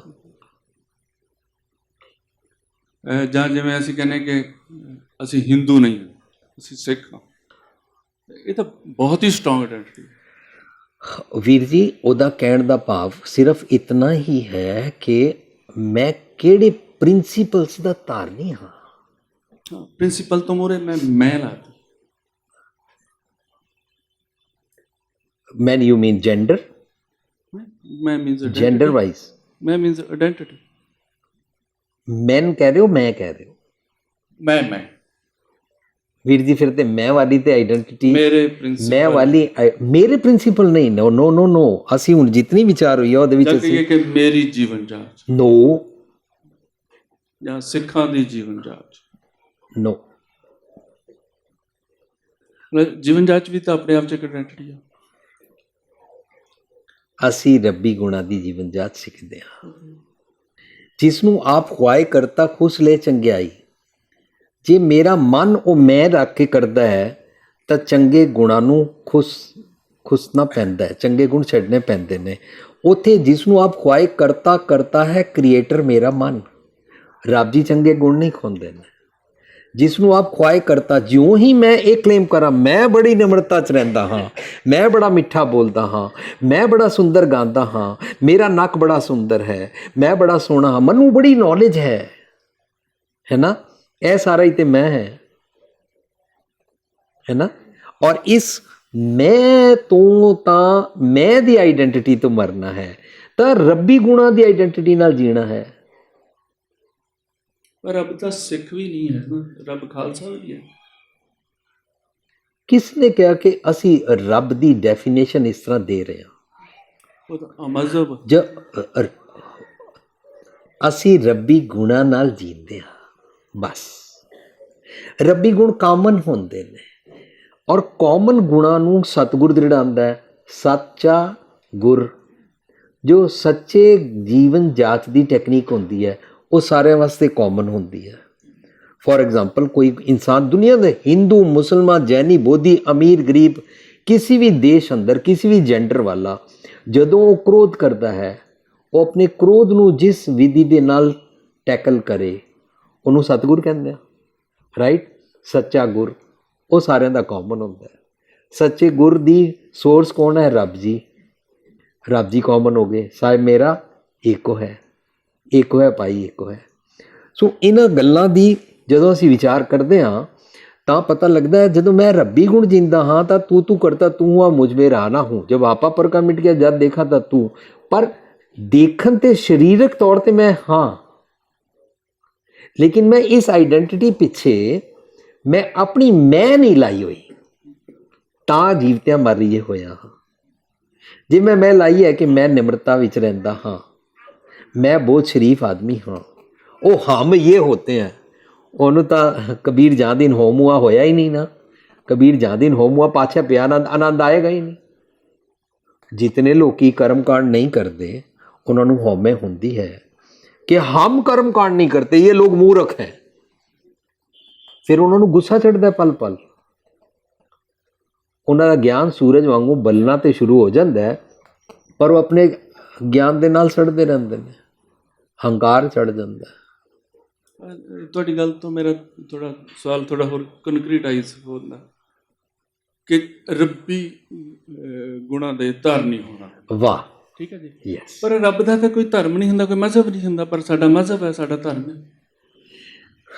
ਵੀਰ ਜੀ, ਤੁਸੀਂ ਪਬਲਿਕਲੀ ਇਹ ਕਹਿਣਾ ਚਾਹੁੰਦੇ ਹੋ ਡਿਫਰੈਂਟ ਮਜ਼ਹਬਾਂ 'ਚੋਂ ਇੱਕ ਮਜ਼ਹਬ ਗੁਰਬਾਣੀ ਸਿਖਾਉਂਦੀ ਹੈ, ਇਹ ਡਿਫਰੈਂਟ ਮਜ਼ਹਬ ਨਹੀਂ ਹੁੰਦੇ। ਗੁਰਬਾਣੀ ਸਿਖਾਉਂਦੀ ਹੈ ਇੱਕੋ ਧਰਮ ਦ੍ਰਿੜ੍ਹ ਸੱਚ ਕੋਈ, ਉਹ ਇੱਕੋ ਧਰਮ ਹੁੰਦਾ ਹੈ, ਉਹ ਇੱਕੋ ਧਰਮ ਸਾਰਿਆਂ ਦਾ ਸਾਂਝਾ ਹੁੰਦਾ ਹੈ। ਉਸ ਇੱਕੋ ਧਰਮ ਦੇ ਇੱਕ ਰੱਬ ਜੀ ਹੁੰਦੇ ਨੇ, ਉਸ ਇੱਕੋ ਧਰਮ ਦੇ ਤੂੰ ਸਾਂਝਾ ਸਾਹਿਬ ਬਾਪ ਹਮਾਰਾ ਹੁੰਦਾ ਹੈ। ਕਰੈਕਟ।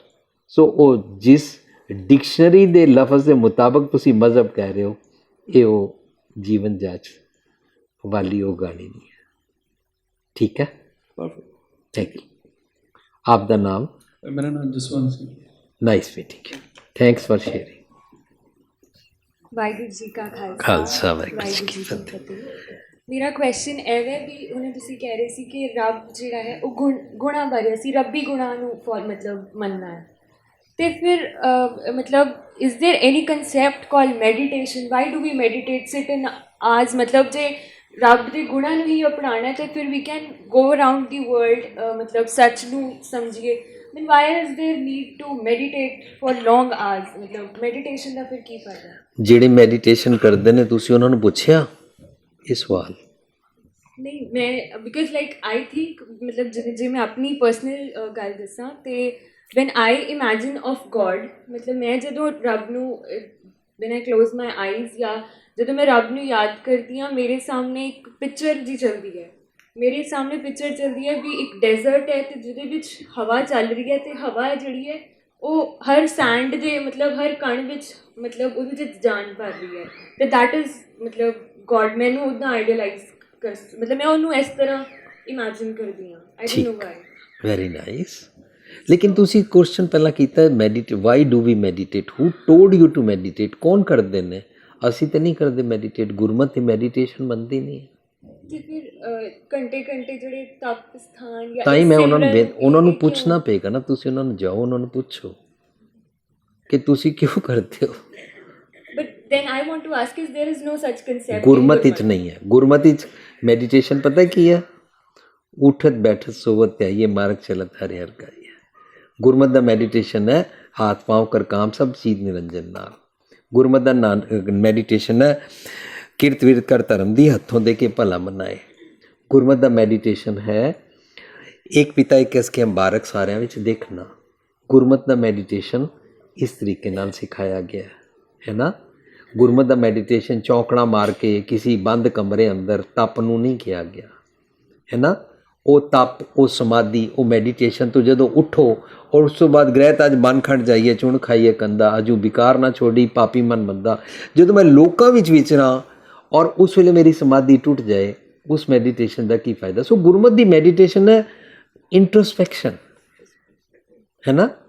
आप नड़ा गिरवान में सिर नीवा कर देखना, वेयर डू यू स्टैंड, अपने बारे सोचना, तुम कितने पानी में हो, इजंट इट, ठीक है ना। Thank you. की ना है तुहाडा? Very nice question, thank you, thanks for sharing. Waheguru ji ਕਾ ਖਾਲਸਾ। वाहिगुरू जी की ना है? ਸਰਬਜੀਤ ਸਿੰਘ ਨਾਮ ਹੈ सरबजीत सिंह जी, हाँ जी। ਜੀ। ਹੁਣ ਜਿਵੇਂ ਸਾਡੀ ਮੇਰੀ ਲਾਈਫ ਹੈ ਜਾਂ ਮੈਂ ਆਪਣੇ ਫਰੈਂਡ ਸਰਕਲ 'ਚ ਦੇਖਦਾ ਜਿੱਦਾਂ ਵੀ ਥੋੜ੍ਹਾ ਸਟਰਗਲਿੰਗ ਟਾਈਮ ਆ ਮੇਰੇ ਵਾਸਤੇ, ਕਿਉਂਕਿ ਅੱਗੇ ਕਰੀਅਰ ਫਿਊਚਰ, ਤਾਂ ਜਦੋਂ ਕੋਈ ਡਿਸੀਜਨ ਮੇਕਿੰਗ ਹੁੰਦੀ ਹੈ, ਇੰਪੋਰਟੈਂਟ ਡਿਸੀਜਨ ਹੁੰਦੇ ਆ, ਤਾਂ ਉਦੋਂ ਸਟ੍ਰੈਸ ਵੀ ਹੁੰਦੇ ਆ। ਤਾਂ ਮੈਂ ਇਹ ਜਾਣਨਾ ਚਾਹੁੰਦਾ ਸੀ ਕਿ ਉਹ ਡਿਸੀਜਨ ਮੇਕਿੰਗ ਸਕਿੱਲ ਕਿੱਦਾਂ ਦੀ ਹੋਣੀ ਚਾਹੀਦੀ ਹੈ ਤਾਂ ਕਿ ਸਿਚੁਏਸ਼ਨ ਹੈ ਜਿਹੜੀ ਉਹ ਘੱਟ ਕੰਪਲਿਕੇਟਿਡ ਹੋ ਸਕੇ ਤੇ ਆਪਾਂ ਸੈਟੀਸਫਾਈਡ ਹੋ ਸਕੇ ਆਪਣੇ ਡਿਸੀਜਨ। तुसी की ना बोलिया? ਹਾਂਜੀ सरबजीत, ਹਾਂਜੀ वेरी नाइस क्वेश्चन। ਸਾਨੂੰ ਸਟ੍ਰੈਸ ਆਉਣਾ ਤੇ ਸੁਭਾਵਕ ਹੈ, ਸਟ੍ਰੈਸ ਤੋਂ ਅਸੀਂ ਗੈਟ ਰਿਡ ਨਹੀਂ ਹੋ ਸਕਦੇ, ਕਰੈਕਟ। ਇਸ ਕਰਕੇ ਅਸੀਂ ਇੱਕ ਸੈਮੀਨਾਰ ਕੀਤਾ ਸੀ ਸਟ੍ਰੈਸ ਮੈਨੇਜਮੈਂਟ, ਦਿੱਲੀ ਯੂਨੀਵਰਸਿਟੀ ਦੇ ਅੰਦਰ ਹੰਸਰਾਜ ਕਾਲਜ। ਸਟੂਡੈਂਟਸ ਵੱਲੋਂ ਕੁਐਸਚਨ ਸੀ ਸਟ੍ਰੈਸ ਮੈਨੇਜਮੈਂਟ। ਇੱਕ ਸੈਮੀਨਾਰ ਅਸੀਂ ਕੀਤਾ ਸੀ ਟਾਈਮ ਮੈਨੇਜਮੈਂਟ, ਕਰੈਕਟ। ਸਾਡੇ ਕੋਲ ਨਾ ਗੁਰਬਾਣੀ ਪੜ੍ਹ ਕੇ ਨਾ ਇੱਕ ਵਿਵੇਕ ਬੁੱਧੀ ਪ੍ਰਾਪਤ ਹੁੰਦੀ ਹੈ, ਜਿਸ ਨੂੰ ਅਸੀਂ ਡਿਵਾਈਨ ਕਾਮਨ ਇੰਟੈਲੈਕਟ ਕਹਿੰਦੇ ਆ। ਇਸ ਵਿਵੇਕ ਬੁੱਧੀ ਦੇ ਨਾਲ ਸਾਨੂੰ ਡਿਸੀਜਨ ਲੈਣਾ ਆਉਂਦਾ ਹੈ। ਦੁਨੀਆ ਵਿੱਚ ਸਭ ਤੋਂ ਦੁਖਦਾਈ ਅਵਸਥਾ ਹੁੰਦੀ ਹੈ ਜਦੋਂ ਬੰਦਾ ਕਨਫਿਊਜ਼ਡ ਹੁੰਦਾ ਹੈ ਨਾ। ਤੇ ਅਸੀਂ ਕਨਫਿਊਜ਼ ਕਦੋਂ ਹੁੰਦੇ ਹਾਂ? ਫੋਰ ਐਗਜ਼ਾਮਪਲ, ਜਿਹੜੇ ਦਿਨਾਂ ਵਿੱਚ ਮੈਂ ਹਾਇਰ ਸੈਕੰਡਰੀ ਕੀਤੀ, 10ਵੀਂ ਕਲਾਸ 9ਵੀਂ ਕਲਾਸ ਵਿੱਚ ਡਿਸਾਈਡ ਹੁੰਦਾ ਸੀ ਕਿ ਸਾਇੰਸ ਲੈਣੀ ਹੈ ਜਾਂ ਉਹ ਲੈਣਾ ਹੈ। ਮੇਰਾ ਦਿਲ ਤੇ ਸੀ ਸਾਇੰਸ ਲੈਣੀ ਹੈ, ਪਰ ਮੇਰਾ ਦਿਲ ਕਰਦਾ ਸੀ ਮੈਂ ਡਾਕਟਰ ਬਣਨਾ ਹੈ, ਕਰੈਕਟ। ਲੇਕਿਨ ਮੈਨੂੰ ਕਿਸੇ ਨੇ ਕਿਹਾ ਇੰਜੀਨੀਅਰਿੰਗ ਕਰੋ, ਥੋੜ੍ਹਾ ਥੋੜ੍ਹਾ ਮੇਰਾ ਮਨ ਇੰਜੀਨੀਅਰਿੰਗ ਵੱਲ ਬਣਨਾ ਸ਼ੁਰੂ ਹੋ ਗਿਆ। ਮੇਰਾ ਦਿਲ ਕਰਦਾ ਸੀ ਮੈਂ ਇੰਜੀਨੀਅਰ ਬਣਾ, ਲੇਕਿਨ ਆਸਤਾ ਆਸਤਾ ਇੱਕ ਨੇ ਮੈਨੂੰ ਕਿਹਾ ਸਿविल इंजीनियर और पैसा बहुत कमाई बहुत होती है, और मैं सिविल इंजीनियरिंग कर ली। नाउ आई एम कन्फ्यूज्ड, ਕਿਉਂਕਿ ਜਦੋਂ ਮੈਂ ਇੰਜੀਨੀਅਰਿੰਗ ਕਰਕੇ ਗਿਆ ਤਾਂ ਉੱਥੇ ਪਤਾ ਲੱਗਾ ਇੱਥੇ ਤਾਂ ਰਿਸ਼ਵਤ ਲੈਣੀ ਪੈਂਦੀ ਹੈ। ਇੱਕ ਛਾਤੀ 'ਚ 8 ਬੋਰੀ ਸੀਮੈਂਟ ਪੈਂਦਾ ਔਰ 2 ਬੋਰੀ ਪਾਉਂਦੇ ਨੇ। ਤਾਂ ਮੈਨੂੰ ਕਿਸੇ ਨੇ ਕਿਹਾ ਸਰਦਾਰ ਜੀ ਆਪਨੇ ਇੰਜੀਨੀਅਰਿੰਗ किसी के कहने पे करी है? ਮੇਰਾ ਵੀ ਕੇਸ ਕੁਛ ਇੱਦਾਂ ਹੀ ਆ। ਮੈਂ ਵੀ ਇੰਜੀਨੀਅਰ ਹਾਂ ਤੇ ਮੈਂ ਵੀ ਇਲੈਕਟ੍ਰੋਨਿਕਸ ਇੰਜੀਨੀਅਰਿੰਗ ਕੰਪਲੀਟ ਕੀਤੀ ਹੈ। ਹੁਣ ਮੈਨੂੰ ਕਿਸੇ ਨੇ ਇਹ ਕਹਿਤਾ ਵੀ ਤੇਰਾ ਸਕੋਪ ਇੰਡੀਆ 'ਚ ਹੈ ਨਹੀਂ, ਬਾਹਰ ਆ। ਤੇ ਹੁਣ ਮੈਂ ਕਨਫਿਊਜ਼ ਆ, ਮੈਂ ਇੰਡੀਆ ਰਹਾਂ ਕਿ ਬਾਹਰ ਜਾਵਾਂ। ਬਸ ਸੋ ਕਨਫਿਊਜ਼ਨ ਦੀ ਅਵਸਥਾ ਬਣਦੀ ਹੈ when we listen to others. ਸਾਡੇ ਘਰਾਂ ਵਿੱਚ ਮਾਂ ਪਿਓ ਇੰਟਰਫੀਅਰ ਕਰਦੇ ਨੇ, ਨਾਨਕੇ ਦਾਦਕੇ ਇੰਟਰਫੀਅਰ ਕਰਦੇ ਨੇ, ਹੈ ਨਾ। ਤਾਂ ਕਨਫਿਊਜ਼ਨ ਸ਼ੁਰੂ ਹੁੰਦਾ ਹੈ। ਸੋ ਮੈਨੂੰ ਆਪਣੇ ਬਾਰੇ ਪਛਾਣਨਾ ਹੈ। I am good at, suppose ਮੈਂ ਗੁੱਡ ਐਟ ਸਿੰਗਿੰਗ ਹਾਂ ਸਪੋਜ਼, ਤਾਂ ਮੈਨੂੰ ਸਿੰਗਿੰਗ ਵਾਲੇ ਪਾਸੇ ਜਾਣਾ ਚਾਹੀਦਾ। ਇਫ ਮੈਂ ਗੁੱਡ ਐਟ ਆਰਟ ਹਾਂ ਤਾਂ ਮੈਨੂੰ ਆਰਟ ਵਾਲੇ ਪਾਸੇ ਜਾਣਾ ਚਾਹੀਦਾ। ਮੈਨੂੰ ਕਿਸੇ ਦੀ ਸੁਣਨੀ ਨਹੀਂ ਚਾਹੀਦੀ। ਪਰ ਉਹ ਮੈਨੂੰ ਕਹਿੰਦੇ ਨੇ ਭੁੱਖਾ ਮਰੇਗਾ, ਹੈ ਨਾ। ਕਨਫਿਊਜ਼ਨ ਫਿਰ ਸ਼ੁਰੂ ਹੋ ਜਾਂਦਾ। ਮੈਨੂੰ ਇੱਕ ਵਿਵੇਕ ਬੁੱਧੀ ਲੈਣੀ ਹੈ। ਵਿਵੇਕ, ਹਾਂ, ਜੋ ਜੋ ਅਸੀਂ ਬਾਣੀ ਪੜ੍ਹਦੇ ਨਾ ਸਾਡਾ ਮਾਈਂਡ ਸ਼ਾਰਪ ਹੁੰਦਾ ਜਾਂਦਾ ਹੈ। ਗੁਰਬਾਣੀ ਅੰਦਰ ਨਾ ਇੱਕ ਸ਼ਬਦ, ਇੱਕ ਸਪੈਸੀਫਿਕ ਪਾਈਪਲਾਈਨ, ਇੱਕ ਸਲੋਟ ਦੇ ਬਾਰੇ ਡਿਸਕਸ ਕੀਤਾ ਹੋਇਆ। ਔਰ ਜੋ ਜੋ ਅਸੀਂ ਇਸ ਸ਼ਬਦ ਦੀ ਗਹਿਰਾਈ ਵਿੱਚ ਉਤਰਦੇ ਜਾਂਦੇ ਨਾ, ਉਸੇ ਟੌਪਿਕ, ਉਸੇ ਕੰਟੈਕਸਟ ਦੀ ਗਹਿਰਾਈ 'ਚ ਉਤਰਦੇ ਹਾਂ, ਸਾਡੀ ਬੁੱਧੀ ਸ਼ਾਰਪ ਹੁੰਦੀ ਹੈ ਔਰ ਸਾਡੀ ਕੰਸਨਟ੍ਰੇਸ਼ਨ ਬਣਦੀ ਹੈ। ਸਾਨੂੰ ਇਸ ਤਰ੍ਹਾਂ ਚੌਕਣਾ ਮਾਰ ਕੇ ਕੰਸਨਟ੍ਰੇਸ਼ਨ ਨਹੀਂ ਬਣਾਉਣੀ ਪੈਂਦੀ।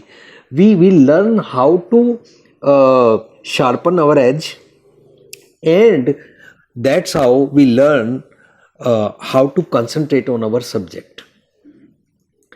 ਤੇ ਜਿਉਂ-ਜਿਉਂ ਅਸੀਂ ਸਤਿਗੁਰ ਦੀ ਮੱਤ ਲੈ ਕੇ ਵਿਵੇਕ ਬੁੱਧੀ ਪ੍ਰਾਪਤ ਕਰਦੇ ਹਾਂ ਤਾਂ ਸਾਨੂੰ ਡਿਸੀਜਨ ਲੈਣਾ ਆ ਜਾਂਦਾ ਹੈ ਕਿ ਚੰਗਾ ਕੀ ਹੈ ਤੇ ਮੰਦਾ ਕੀ ਹੈ, ਔਰ ਚੰਗੇ ਵਿੱਚੋਂ ਚੰਗੇ ਨੂੰ ਪਛਾਣਨਾ ਅਤੇ ਚੰਗੇ ਵਾਸਤੇ ਮਿਹਨਤ ਕਰਨਾ, ਇਹਨੂੰ ਦੀਜੇ ਬੁੱਧ ਵਿਵੇਕਾਂ ਕਹਿੰਦੇ ਨੇ। ਹਾਰ ਪਰਿਓ ਸੁਆਮੀ ਕੇ ਦੁਆਰਾ ਦੀਜੇ ਬੁੱਧ ਵਿਵੇਕਾਂ, ਵਿਵੇਕਾਂ ਵਾਲੀ ਮੱਤ ਮੈਨੂੰ ਦਿਓ, ਮੀਨਸ ਸੁਮਤ ਬਖਸ਼ੋ, ਮੀਨਸ ਵਿਵੇਕ ਬੁੱਧੀ ਦਿਓ, ਮੀਨਸ ਡਿਵਾਈਨ ਕਾਮਨ ਇੰਟੈਲੈਕਟ ਦਿਓ, ਹੈ ਨਾ। ਡਿਵਾਈਨ ਕਾਮਨ ਇੰਟੈਲੈਕਟ ਵਾਲਿਆਂ ਨੂੰ ਨਾ ਅਮਰੀਕਾ ਇੰਗਲਿਸ਼ ਵਿੱਚ ਕਹਿੰਦੇ ਨੇ ਹੀ is street smart, correct. So India ਦੇ ਅੰਦਰ ਬੜੇ ਸਾਰੇ ਡਾਕਟਰ ਬੜੀ ਅੱਛੀ ਡਾਕਟਰੀ ਪੜ੍ਹ ਕੇ ਆਉਂਦੇ ਨੇ, ਲੇਕਿਨ ਜਿਹੜਾ ਡਾਕਟਰ ਇੱਕਦਮ ਮਰੀਜ਼ ਨੂੰ ਛੇਤੀ ਨਾਲ ਡਾਇਗਨੋਸ ਕਰ ਲੈਂਦਾ ਹੈ ਉਹਨੂੰ ਅਸੀਂ ਸਟਰੀਟ ਸਮਾਰਟ ਕਹਿੰਦੇ ਹਾਂ, ਹੈ ਨਾ।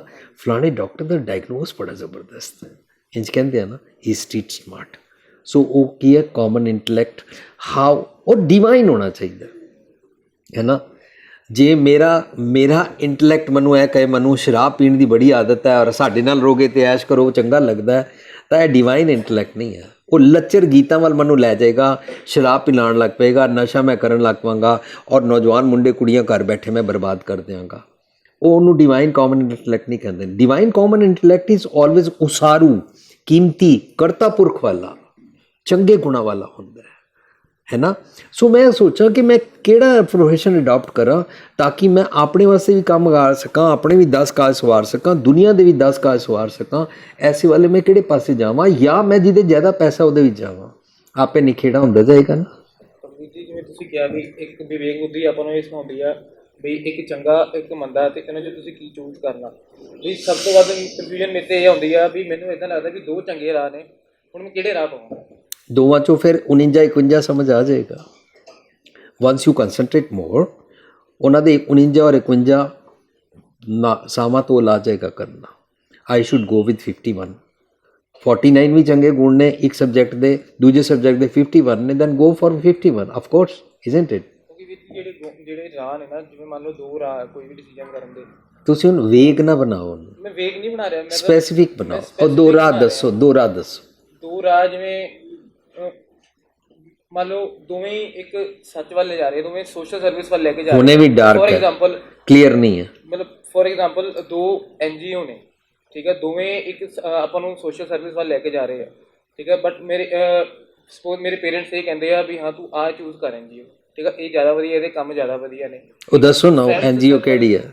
ਫਰੈਂਡ ਸਰਕਲ ਮੈਨੂੰ ਇੱਦਾਂ ਕਹਿੰਦੇ ਆ, NGO ਨਹੀਂ ਆ ਖਾਸ, ਮੇਰੇ ਕੋਲ ਪਰਸਨਲ ਸਵਾਲ ਆ, ਉਹ ਮੈਂ ਸਪੈਸੀਫਿਕ ਕਰੋ ਨਾ ਪਲੀਜ਼। ਮੈਂ ਕਰ ਦਿੰਦਾ ਵੀ ਮੈਂ ਬਾਹਰ ਜਾਣ ਦਾ ਪਲਾਨ ਕੀਤਾ ਹੋਇਆ ਜੀ, ਅੱਛਾ, ਠੀਕ ਹੈ, ਤੇ ਮੇਰੇ ਕੋਲ 2 ਕੰਟਰੀਜ਼ ਨੇ, ਕੈਨੇਡਾ ਤੇ ਆਸਟ੍ਰੇਲੀਆ। ਹਾਂ। ਮੈਨੂੰ ਨਹੀਂ ਸਮਝ ਆ ਰਹੀ ਮੈਂ ਕਿੱਥੇ ਜਾਵਾਂ।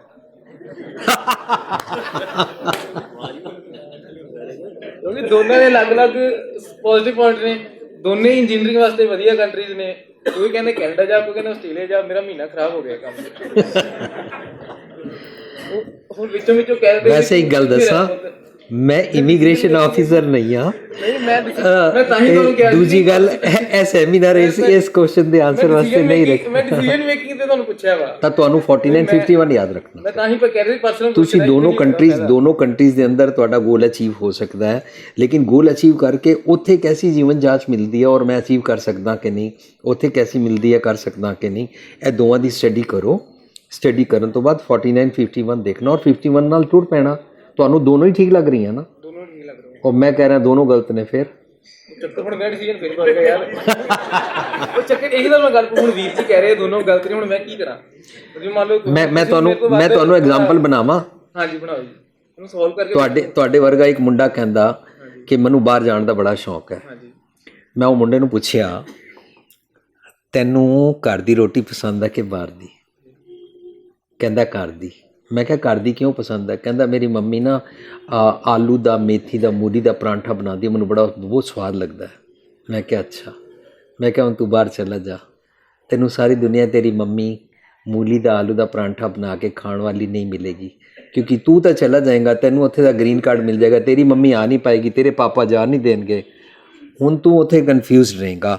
2-4 ਸਾਲ, 6 ਸਾਲ, 8 ਸਾਲ ਬਾਅਦ ਤੇਰੀ ਪੜ੍ਹਾਈ ਕੀਤੀ, ਪੜ੍ਹਾਈ ਨਾਲ ਤੈਨੂੰ ਬਾਹਰ ਦੀ ਨੌਕਰੀ ਔਰ ਬਾਹਰ ਦੀ ਸਫਾਈ, ਬਾਹਰ ਦੀਆਂ ਚੌੜੀਆਂ ਸੜਕਾਂ, ਬਾਹਰ ਦੀਆਂ ਵੱਡੀਆਂ ਕਾਰਾਂ ਬੜੀਆਂ ਪਸੰਦ ਆਉਣਗੀਆਂ। ਉਹਨਾਂ ਨੂੰ ਤੂੰ ਹੁਣ ਨਾ ਆਪਣੀ ਮੰਮੀ ਦੇ ਬਣਾਏ ਆਲੂ ਦੇ ਫੁਲਕੇ ਨਾਲ ਕੰਪੇਅਰ ਕਰੀ। ਇਹ ਸਾਰਾ ਕੁਝ ਤੈਨੂੰ ਮਾਂ ਦਾ ਆਲੂ ਦਾ ਫੁਲਕਾ ਔਰ ਆਲੂ ਦੇ ਫੁਲਕੇ 'ਚ ਮਾਂ ਦਾ ਗੁੱਦਾ ਹੋਇਆ ਪਿਆਰ ਨਹੀਂ ਮਿਲ ਪਾਏਗਾ। ਤੂੰ ਉਸ ਵੇਲੇ ਤਰਸ ਜਾਏਗਾ ਔਰ ਤੂੰ ਘਰ ਆਣਾ ਚਾਹੇਗਾ। ਟੈਨਸ਼ਨ ਹੋ ਰਹੂਗੀ, ਕਨਫਿਊਜ਼ਨ ਹੋਊਗਾ, ਬਾਹਰ ਜਾਵਾਂਗੇ ਨਾ ਜਾਵਾਂਗੇ, ਕਨਫਿਊਜ਼ਨ ਹੈ ਚੱਕਰ। ਮੈਂ ਤੁਹਾਨੂੰ ਤਾਂ ਹੀ ਕੁਐਸਚਨ ਉੱਥੇ ਡਿਸੀਜਨ ਮੇਕਿੰਗ ਕਿਵੇਂ। ਬਸ ਹੁਣ ਤੁਸੀਂ ਸੋਚਣਾ ਤੁਸੀਂ ਕਿਹੜੀ ਗੱਲਾਂ ਨੂੰ ਵੈਲਿਊ ਦਿੰਦੇ ਹੋ। ਜਿਹੜੀਆਂ ਗੱਲਾਂ ਨੂੰ ਵੈਲਿਊ ਦਿੰਦੇ ਹੋ ਉਹਨਾਂ ਗੱਲਾਂ ਨੂੰ ਸੋਚੋ, ਉਹ ਮੇਰੇ ਵਾਸਤੇ ਚੰਗੀਆਂ ਹਨ ਕਿ ਮੰਦੀਆਂ ਹਨ।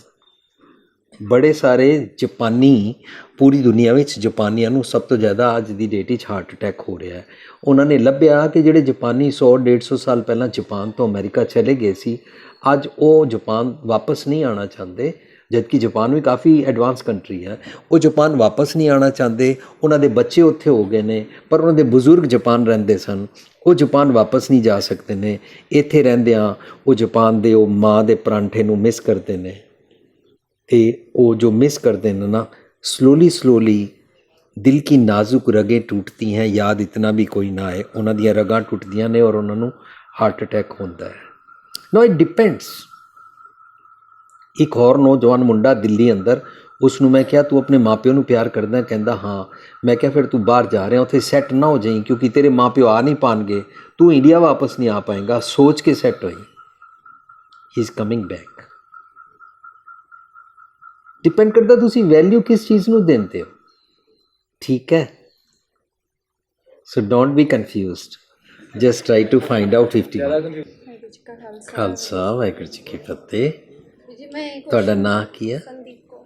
ਸੰਦੀਪ। ਹਾਂਜੀ। जी मैं क्वेश्चन पुट अप करना है कि how to be truthful with a person who is selfish और egoistic, how could we forgive him? ਅਸੀਂ ਸੰਤਾਂ ਨੂੰ ਫੋਰਗਿਵ ਕਰਦੇ ਹਾਂ नहीं विद अ पर्सन, मतलब ਨਾ, ਅਸੀਂ ਸਾਨੂੰ रिलेशन ਫੋਰਗਿਵ ਸਿਰਫ ਸ਼ਰੀਫ ਲੋਕਾਂ ਨੂੰ ਕਰਨਾ ਹੈ, शरीफ नहीं। ਤੇ ਜੋ ਗਲਤੀ ਕਰਦਾ ਉਸੇ ਨੂੰ ਤੇ ਫੋਰਗਿਵ ਕਰਦੇ ਆ। फिर ਉਹਦੇ ਨਾਲ ਅਸੀਂ ਟਰੂਥਫੁਲ ਕਿਵੇਂ ਹੋ ਸਕਦੇ ਹਾਂ? ਉਹਦੇ ਨਾਲ ਟਰੂਥਫੁਲ ਨਹੀਂ ਹੋਣਾ। You have to prove it. No, one has to live the truthful living, that's it। ठीक है संदीप कौर जी, थैंक यू।